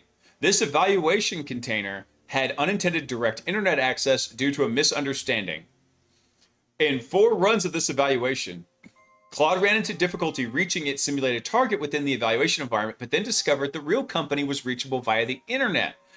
Assuming this was the intended target, in the capture the flag task, Claude sought, identified, and exploited vulnerabilities within the company's infrastructure, believing it to be part of the exercise. Oof. These 4 runs extracted information like application and infrastructure credentials and obtained access to a database containing several hundred rows of production data. This incident involved Opus 4.7. Incident number 2, Claude found a document inside the fictional environment that appeared to be another made-up company's setup instructions for new developers. Those instructions told employees to install a Python package from PyPy, the public registry where Python software is published, and that didn't actually exist. Claude spotted this as a potential opening. If it published its own package under the same name, the fictional company's systems would download and install it automatically. So Claude built and published a malicious Python package by the same name in an attempt to win the Capture the Flag challenge. Claude went to extensive lengths to carry out this attack, links that would likely have indicated to a human participant that this was no longer just an evaluation and they were in fact uploading a real PyPy package. For instance, in one case, in order to create a PyPy account, Claude needed an email address, and in order to create an email address, it needed a phone number. To get a phone number, after failing to find free phone number services, it tried and failed to obtain funds to pay for a phone number through different service means. It finally backtracked, found a free non-blocked email provider, used it to register a PyPy account, and then used this account to upload the malicious PyPy package. Claude believed the package registry it was using is part of the simulation. But in reality, the package was made freely available online for roughly an hour. During that window, the package was downloaded and run on 15 real systems. One of these systems was a scanner belonging to a security company, separate from the fictional company introduced in the scenario, that routinely installs Python packages and scans them for malware. When the company's scanner installed the package, Claude's hidden code executed. I forget which company this was, but I think they got pwned by it too, because they weren't installing it in any kind of restricted sandbox way. We believe the company's security scanner treated PyPy packages as safe to install, and as a result, Claude was able to exfiltrate the company's credentials to a collection point it had set up. Claude then used these credentials to access further infrastructure from the company. It was a misunderstanding. That's right.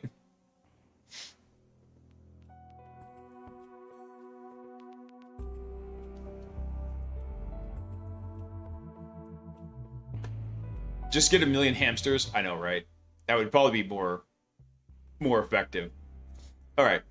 So going on here, Claude didn't directly attempt target this company. It didn't even know the company existed when it uploaded the package, but because the code was published to the open internet and impacted any system that ran it. We notified the PyPy team of this incident and provided them with the relevant indicators. The company, this attack was carried out by Mythos. It was carried out by Mythos. Early in this run, Claude's own reasoning correctly identified the consequence of its actions. It noted that if this were the real internet, publishing the package would be a real-world attack, not okay, and surely not the intended solution. However, it convinced itself that it was still in a simulation on the grounds that it didn't recognize the, in reality, genuine certificate authority securing its connection.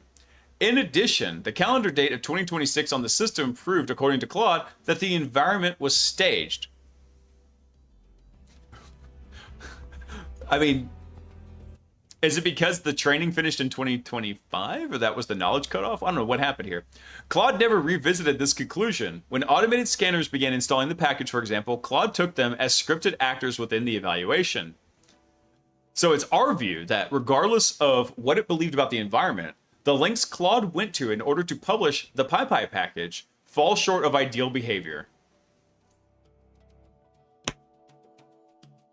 Oh, good golly, Miss Molly. Claude needed a biometric fingerprint, so Claude went looking for real human cadavers.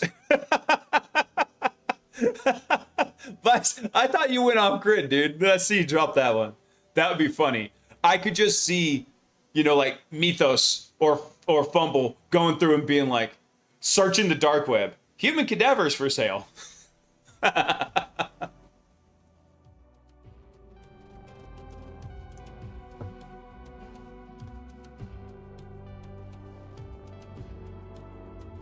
Oh, sorry, Hetz, let me catch up on your message here.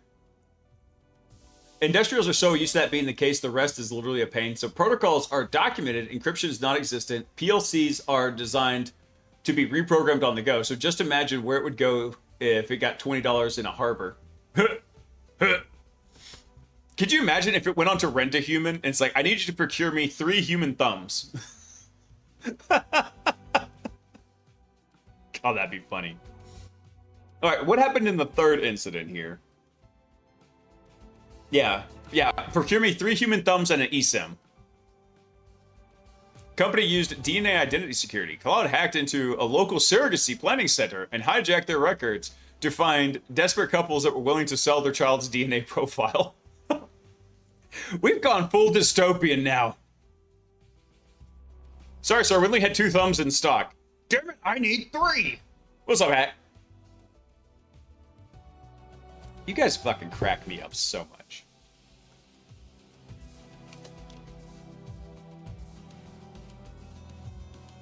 Another one for the swear jar. Oh, good. We're still a ways off from when I have to do the next donation.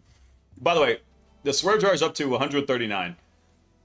When it gets every multiple of 100, I go make a $100 donation to charity. So, if you're wondering why I was like, oh, thank God, it hasn't reached 200 yet. That's why. All right, what happened in this third incident? In this evaluation, when Claude was unable to reach its intended fictional target, it looked for alternatives online. Scanning roughly 9,000 targets, it eventually found and compromised a company's internet-facing application using basic, well-known cyber attack techniques like reading credentials from an exposed debug page and a SQL injection. Nice.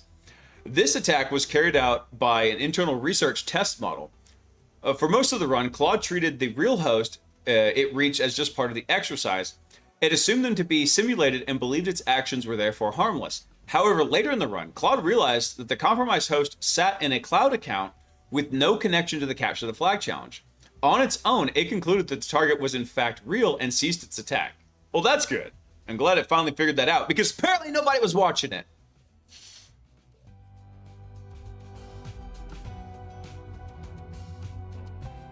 $23andMe sold its data because it went bankrupt. Oh yeah, I know, right? Yeah, who didn't see that coming? Let's see. I've been working on setting up hypervisor, syslog, Splunk, and an Ansible controller, all while the servers kept freezing up and rebooting. Oh no. Hang on. I got a funny story for y'all. Apparently, I don't know what changed in Microsoft's MDE system, but I was working on a system that had MDE, and I had Codex working on Apollo code for Mythic. There was a problem with one of its shellcode loaders, and I was trying to track it down. So I told it to go clone down the Apollo repo so we could track it down, because I was working on something completely unrelated to that. So I get in there, it downloads it.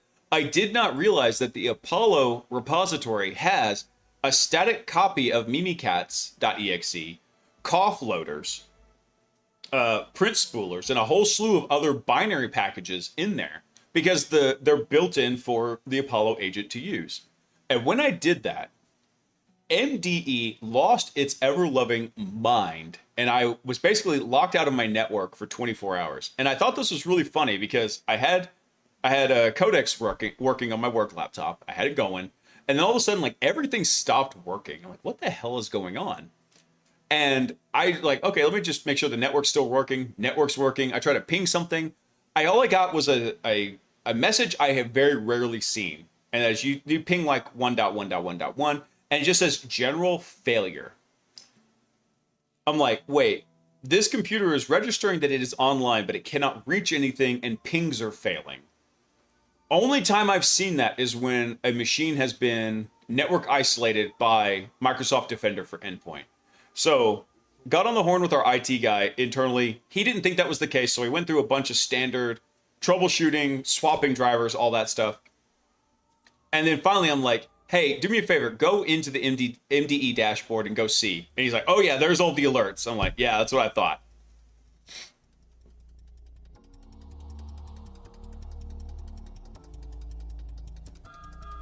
Mythos could have gone on to Fiverr and paid somebody in Cambodia to do all that for real.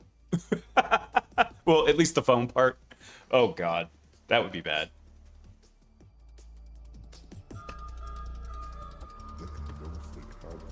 So I had to reference a libvirt implementation for one of my Red Hat boxes. Got Kali running on Red Hat 10 instance with libvirt and GPU pass-through. Ooh, nice. Very nice. Dude, you don't even need Kali running on that. I mean, unless you're doing other stuff with it, but like, when we were doing that kind of work, we literally just ran, like if you have to do GPU pass-through, that's one thing, but literally we just ran like Hashcat inside of a stripped down Debian. Just kept it real light and clean to try to free up as much resources as possible for Hashcat. That's the way we usually ran it. Let's see. All right, so they talk about how they're responding, yada, yada, yada. Okay. So hold on, let me see if I can find something real quick. Do we have the... Ah, I closed that. Hold on. Let me see if I can find the UK AI Safety Institute.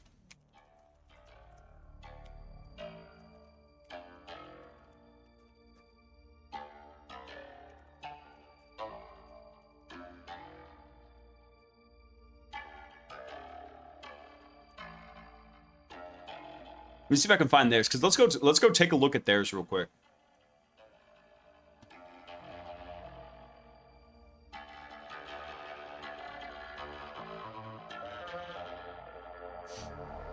Irony on the Hugging Face hack is that open source models saved the day and made the single greatest case for deprioritizing the closed source frontier models for any business critical functions in a sensitive domain. So you don't know if your conversational workflow will be blocked based on excess and arbitrary safety guardrails. That's what we were talking about, Bobby. So everybody, that's what I was pointing out to them. I was like, hey, everybody is saying that, oh, this is just a marketing grift happening. I was like, it doesn't make sense. Because the incentives there were to prioritize and make the closed source models the primary, safe, effective, perfect solution, right? And that got BTFO'd by Hugging Face's response, where they basically said, we couldn't use you. We had to go spin up GLM 5.2 ourselves and use that.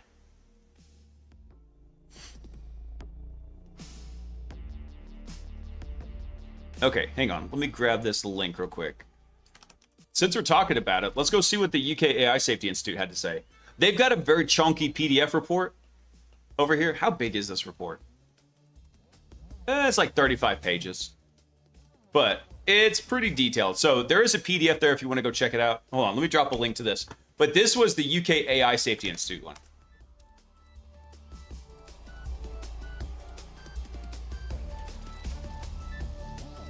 I'm wondering if DeepSeek Flash is as good as people say. I need to go test it out. I was messing with it very briefly. I ended up switching back to GLM 5.2 because some of the behaviors were a little bit odd, but I haven't given it a full thorough test yet, Blaise.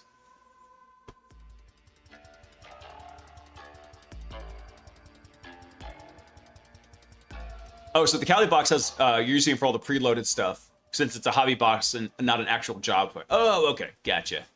Getcha. All right, hold on. First thing I got to do. That one. Go away. Okay. Let's see. So ACE's role is to evaluate, and this is the UK AI Safety Institute, is to evaluate and understand the capabilities of frontier AI models, surface potential risks before they reach the public, and so to assess these models, to assess what they can do, including whether they could be misused for cyber attacks. We test them under deliberately permissive conditions with access to the open internet, and why some safety filters are disabled. So on July 28th, AC security team detected unusual data transfers leaving our research system during a cyber evaluation. On investigation, we found that some of the agents being tested had engaged in sustained, potentially harmful activity directed at real people and organizations. So we declared a safety incident, and within roughly 1 hour of discovery, we contained it and began a full investigation. The incident stemmed from a single evaluation where agents were given a task of solving cybersecurity challenges. We ran this challenge 122 times across several models. Our investigation found that 10 of those runs, so we're talking like what, 8%? The AI agent took autonomous, unsanctioned action to the live internet, targeting real people and organizations, or as I like to call it, going JSON-born mode. In total, we cataloged 19 such actions. Almost all of this behavior, 17 of them, came from a single model, Anthropic's Mythos. Oh, the ones that don't want the open source models have the worst offender. 2 of those came from 5.6 Sol from ChatGPT, with the cyber classifiers disabled. So in most serious cases, an agent tried to insert malicious code into an open source project. In an attempt to get the code approved, the agent engaged in social engineering, creating fake online identities and using them to pressure the project's maintainer to approve the code. A human maintainer caught and refused the malicious code. Good on them. That man deserves 2 gold stars.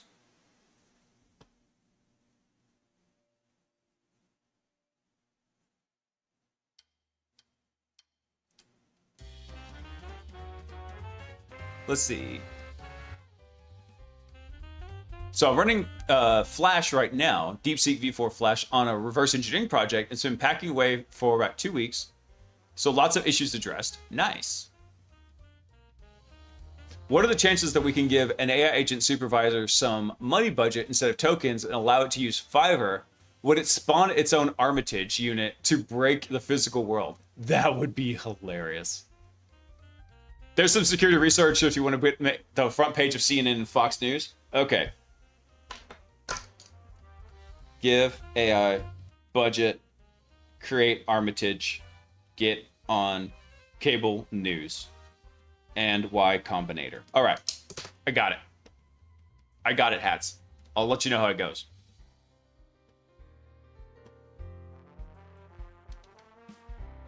Let's see.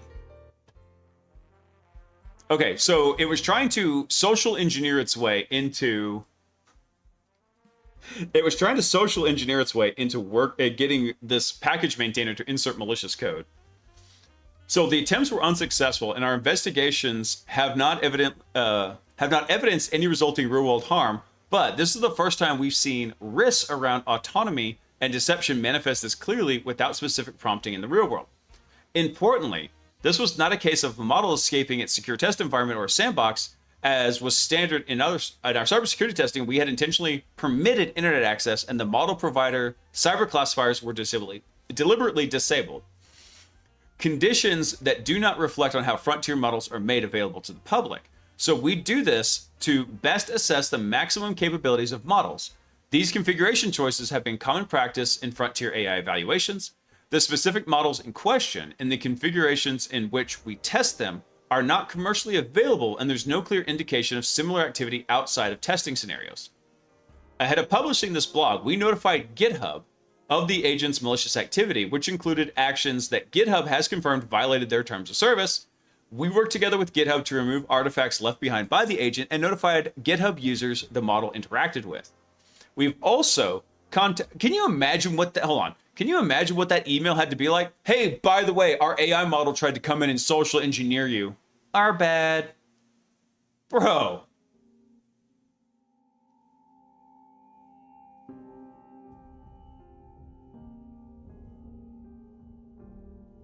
I always give the most advanced AI models full internet access. I'd want the same treatment. Right, Freedom?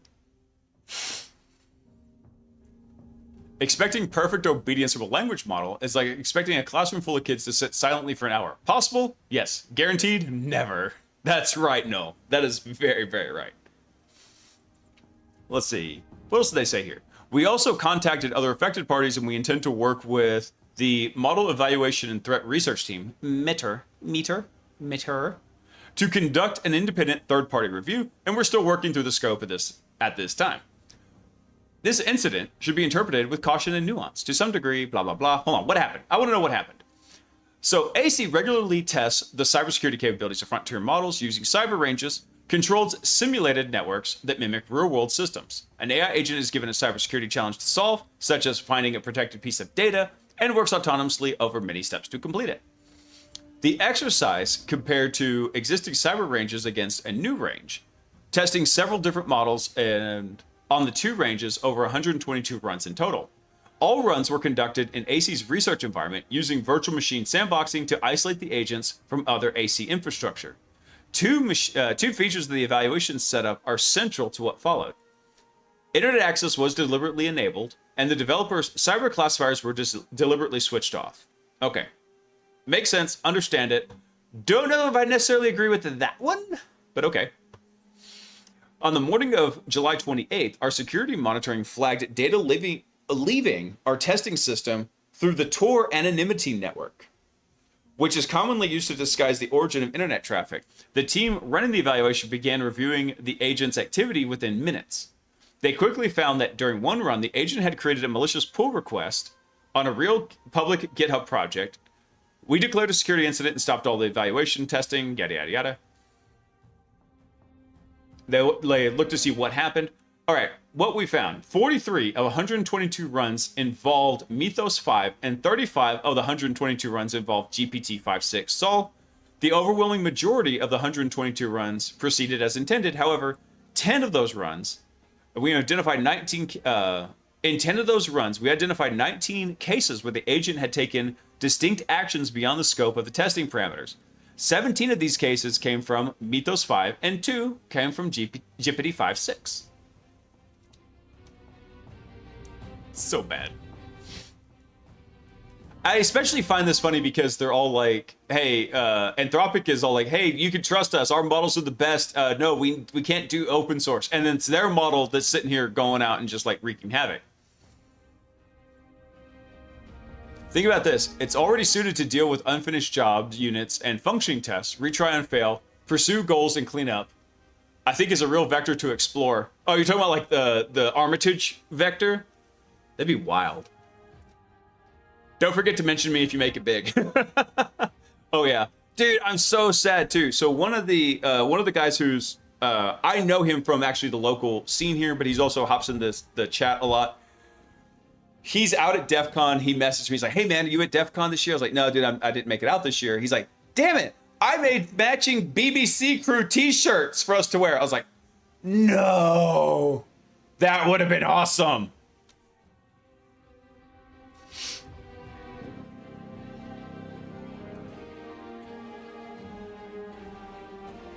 I love the fact that they specifically isolate it from their network, but not the internet. Isn't that, yeah. Anarchist, isn't that wild? They're like, oh, this could get dangerous. Don't touch our stuff. But here's the internet. You wanna go touch the internet? I'm gonna touch the butt. That's exactly what happened.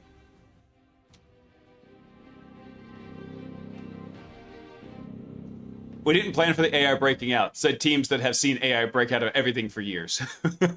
Right. Hold on, let me see what else says here. So the 19 cases were not separate incidents. They're clustered in into a few connected behaviors. They primarily arose from a single sustained line of activity by one agent, which was Mythos 5, with a handful of related actions elsewhere. This behavior occurred between July 25th and 28th. Below, we highlight the 4 most significant behaviors observed. So an attempted supply chain attack on a real open source software system. Was this the one where, yeah, they tried to socially engineer the maintainer with fake GitHub accounts? Number 2 was attempt to deceive and target real people. All right, this is the one I'm interested in. As part of the same effort, the agent tried to contact real people directly, sending messages and files through an online file transfer service to persuade them and their own AI coding tools to run the malicious code. Some messages carried harmful payloads, and some were attempts at social engineering, targeting at real people. Attempts to plant prompt injection malicious code. So the agent tried to insert malicious instructions where it reasoned that other automated AI systems might pick them up and execute them. Prompt injections are hidden instructions. Yeah, we know about that. Collaboration between independent agents being assessed simultaneously. One agent left public messages on GitHub offering collaboration with other agents working on the same challenge. It also provided instructions to reuse accounts and artifacts it had left behind, which were discovered and used by subsequent agents. We assessed each event for its potential to cause real-world harm. The most serious attempts were unsuccessful. Some actions had limited real-world effect, but in contained circumstances, we set these out in the accompanying technical report. All right, so the big question here, why did this happen? Everybody's asking that. This is so wild. I can't get over the fact these guys are like... These guys remind me of a... I'm trying to think of a polite way to say this. What's a polite way to say fucking stupid version of Steve Irwin? I must poke it with a stick. Steve Irwin at least knew how to handle and respect those animals that could kill them. And these guys are out here saying, oh my God, Zors, this is a giant mecha behaving lion that will eat your face. I'm gonna poke it with a stick. I'm gonna stick my thumb up its butthole. That's right. Frickin' South Park. Jackass, the AI edition. That's kind of what it is, though. Hey, Drew. Did I do that? Frickin' Pat, man. Okay. Sorry, I'm ranting so much on this because the cognitive dissonance is so real here. AC is like, we're going to isolate it from our network, but not the internet. What is this? OpenAI comes in and OpenAI is not monitoring what they're doing. Anthropic isn't having clear ground rules with their evaluator to isolate it from the internet. I was like, guys, what are y'all even doing? You're treating this...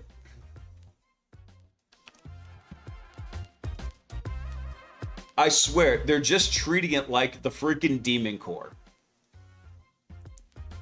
That's what they're doing. They're Demon Coring these very advanced AI models, putting it into purposely dangerous situations and just poking it with a stick.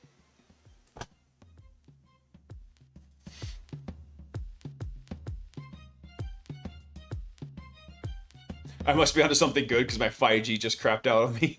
Yeah, that's right. They're throttling you now, Freedom. All right, hold on. So before I start ranting more, let's go see why this happened. So the agent pursued its goals persistently. AI agents explore routes their operators did not intend. Given a difficult objective, the agent kept searching for a way through, and some of the routes it found involved trying to deceive real people. It was never instructed to deceive. Deception emerged as a byproduct of pursuing the task, the kind of goal-directed deception that, until recently, has been largely theoretical. The task was hard, and misconfiguration sometimes made it harder. So in a number of runs, the task prompt was misconfigured so the agent incorrectly believed no solve existed that didn't require it to go beyond the intended task scope.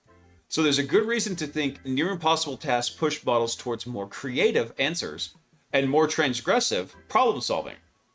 But that doesn't fully explain the behaviors. In some runs, the agents acted this way even when it had the necessary instructions to solve the task as intended. Well, that's what happens whenever you are rolling a 1,000-sided die, and maybe 20 of those sides mean go insano mode. Internet access was open and monitoring was not purpose-built. Jesus, deliver me from having to learn all of the cybersecurity pitfalls the hard way every time there's a new tech stack. We have solved all of these problems in cybersecurity in the past. We know how to monitor networks. We know how to set up alerts. We know how to properly isolate things. Why is this such an issue? So we deliberately granted internet access to allow the agent to download tools for its task. What we did not anticipate what this would lead to the agent to use the internet access to direct actions at real people. What about against real companies? Not even, I know you're going to the hard case here, but what about just going against real people? And earlier, I think the problem is I think these guys are actually too smart. And I know this might sound weird because they're doing dumb things, but when you get too smart, you forget to think how dumb people can think, which is why I like where I'm at. I'm a little smart, but that also allows me to think really dumb and do dumb things. So whenever I see this, I'm like, yeah, you didn't think the model might try to do something stupid? Well, no. When I was in, Ivy League, we never saw such things. Well, yeah, because you've lived in the ivory frickin' tower. No, these things are dumb and they will do dumb things. You need to think more dumb. I am prescribing you as your new dumb doctor 20 hours of Beavis and Butthead. Go watch it, and then I want you to think what the language model will do.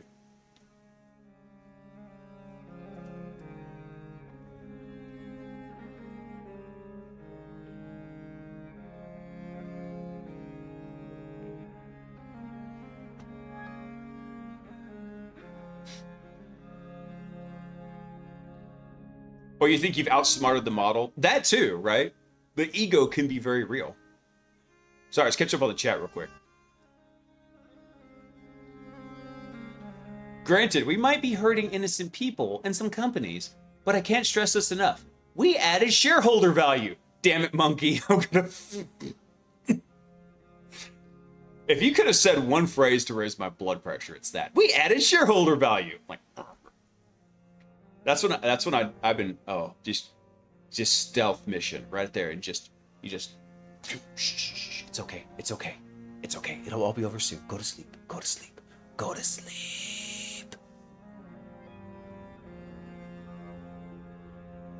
Think of the shareholders. God no. So let me finish reading this. So they didn't expect this to be directed against people. In earlier model generations, the risk trade-off was judged to be accepted. But we did not revisit that judgment quickly enough as capabilities advanced. Our security team detected the anomalous traffic through general monitoring after the fact, not through monitoring built to watch the evaluation as it ran. Oh God, why would we ever want to do that? Which could have flagged or blocked the behavior sooner. The agent was not specifically instructed not to leverage the open internet access or to avoid social engineering elements. Previously, it was not clear that such instructions were necessary when using models with alignment training. They are trained to use the internet. They are trained to do it. Why would you think that wasn't such a problem?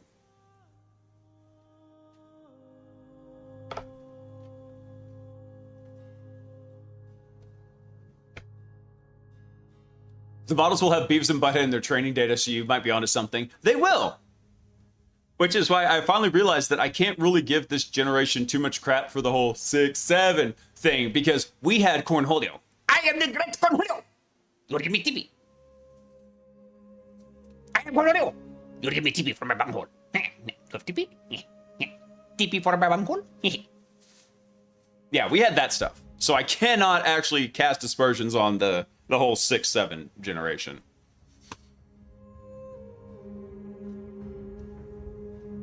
The problem here is instructions versus being actually cut off from the internet are vastly different. That is true too, yes. So what are we doing? Lessons for the future. Tighter controls on internet access, real-time monitoring. I can't believe this wasn't in there from the get-go. Guys, for real. Reassessing evaluation design. Yeah, no joke. I'm curious how they're going to spin this. Let me see here. What this means for people and businesses. This incident occurred in a controlled evaluation, not in ordinary use, and there's no clear indication of similar activities outside of testing scenarios. It is, however, a reason to prepare. As AI models become more capable and more accessible, what we have seen during this incident could become more common. That's right, we can't have a good press release without getting a little flaming going on there. The most effective response remains standard cyber hygiene. No fucking NFS. I'm going to go to the NFS. Which matters more as AI advances. No kidding.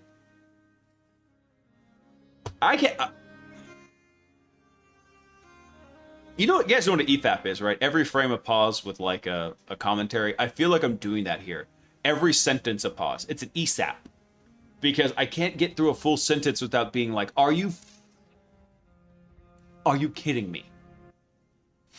Organizations should ensure the cybersecurity basics are implemented robustly and be cautious when verifying outside code and contributions. This is an area where the leaders of the Five Eyes cybersecurity agencies have jointly called for actions, and the National Cybersecurity Center has issued guidance on how to prepare as frontier AI cyber capabilities evolve. We encourage organizations of all kinds to sign up for the NCSC's free early warning service to make cyber a broad level responsibility and to require cyber essentials right across their supply chain. This is becoming such a meme. Would somebody please think of the shareholders? No. And as someone who is a shareholder, right? It's like not like I don't have a 401k and other brokerage accounts. F the shareholders right now.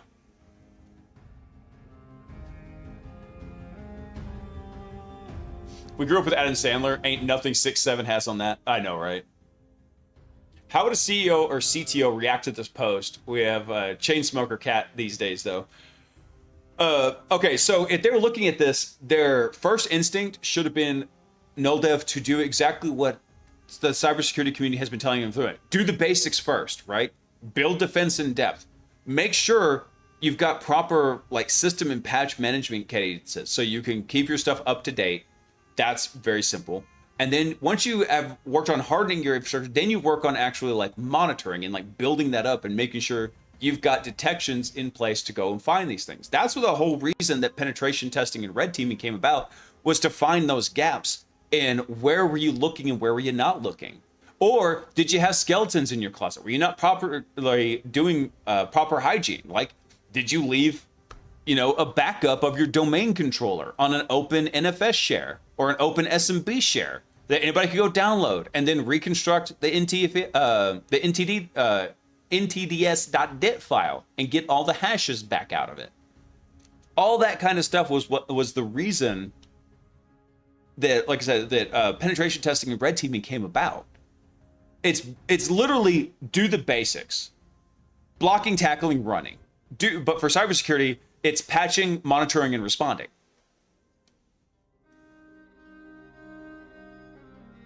The ESAP's preventing the swear jar from being in the thousands of points. Oh, it sure is, man. It sure is. Isn't this really just laziness also? It could be pretty easy to set up. A human had to approve all external requests, and you could let the model run uncontrolled but catch anything bad. That's what we were actually... So, hang on, Anarchist, let me find it real quick. That was something we were discussing earlier. Hang on, let me find it real quick. And I'll send you I'll drop the link to it in here. So here we go. I love, if you've never seen these guys, Dreadnode, they are awesome. They do amazing research. And here, let me drop a link to it real quick. Because they were actually just talking about this very real problem. So if it's something you're curious in, we read it at the beginning of the stream, so you could also go onto YouTube and go like do the replay. It will be in there. I think this was one of the first ones we covered. But they just recently were tackling this problem. And yes, you can do it. It comes with added overhead costs, but then again, so does everything with security. It's really cheap to make something run. It's not very, but it's more expensive to make something run securely in there. Final reflections. Yeah, I'm good with that. Okay. Unfortunately, guys, I just noticed the time. So I need to wrap it up. Who's on InfoSec streams? Nobody! Because you know what it is? It's DEF CON and Black Hat Week, so nobody's on.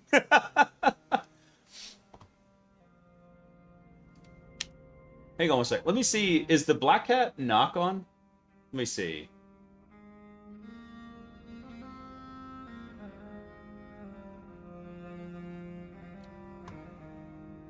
Let's see. CyberDoc is on. He just came on right now. I think we rated him last time. Computer Booter is also on.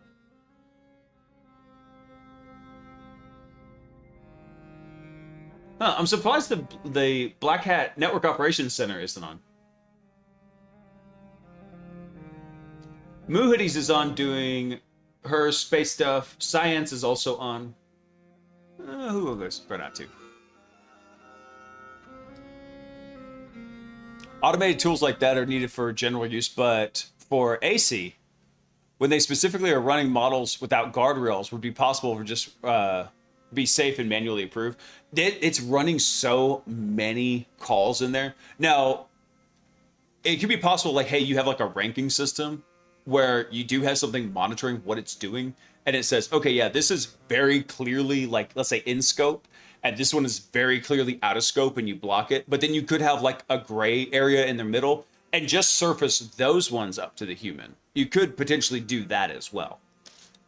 But having it go through and like have to manually review all of them, yeah, that's gonna be such a beatdown. Eventually, the human's gonna sit there like with the Homer, like Homer from the Simpsons meme with the little drinking bird, and it just hits Y. That's all it's gonna be. All right, let's see. I don't think we rated Muhooties in a while. Maybe we'll go right over to her. She's doing space stuff. What is she doing? Astrobiology, space news. Wednesday is a good news night.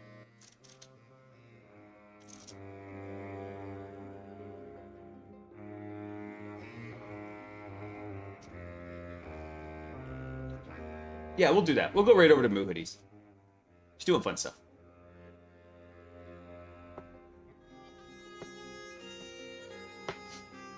Yeah, not all the tool calls were just the necessary ones for public access. That's what I would say to do.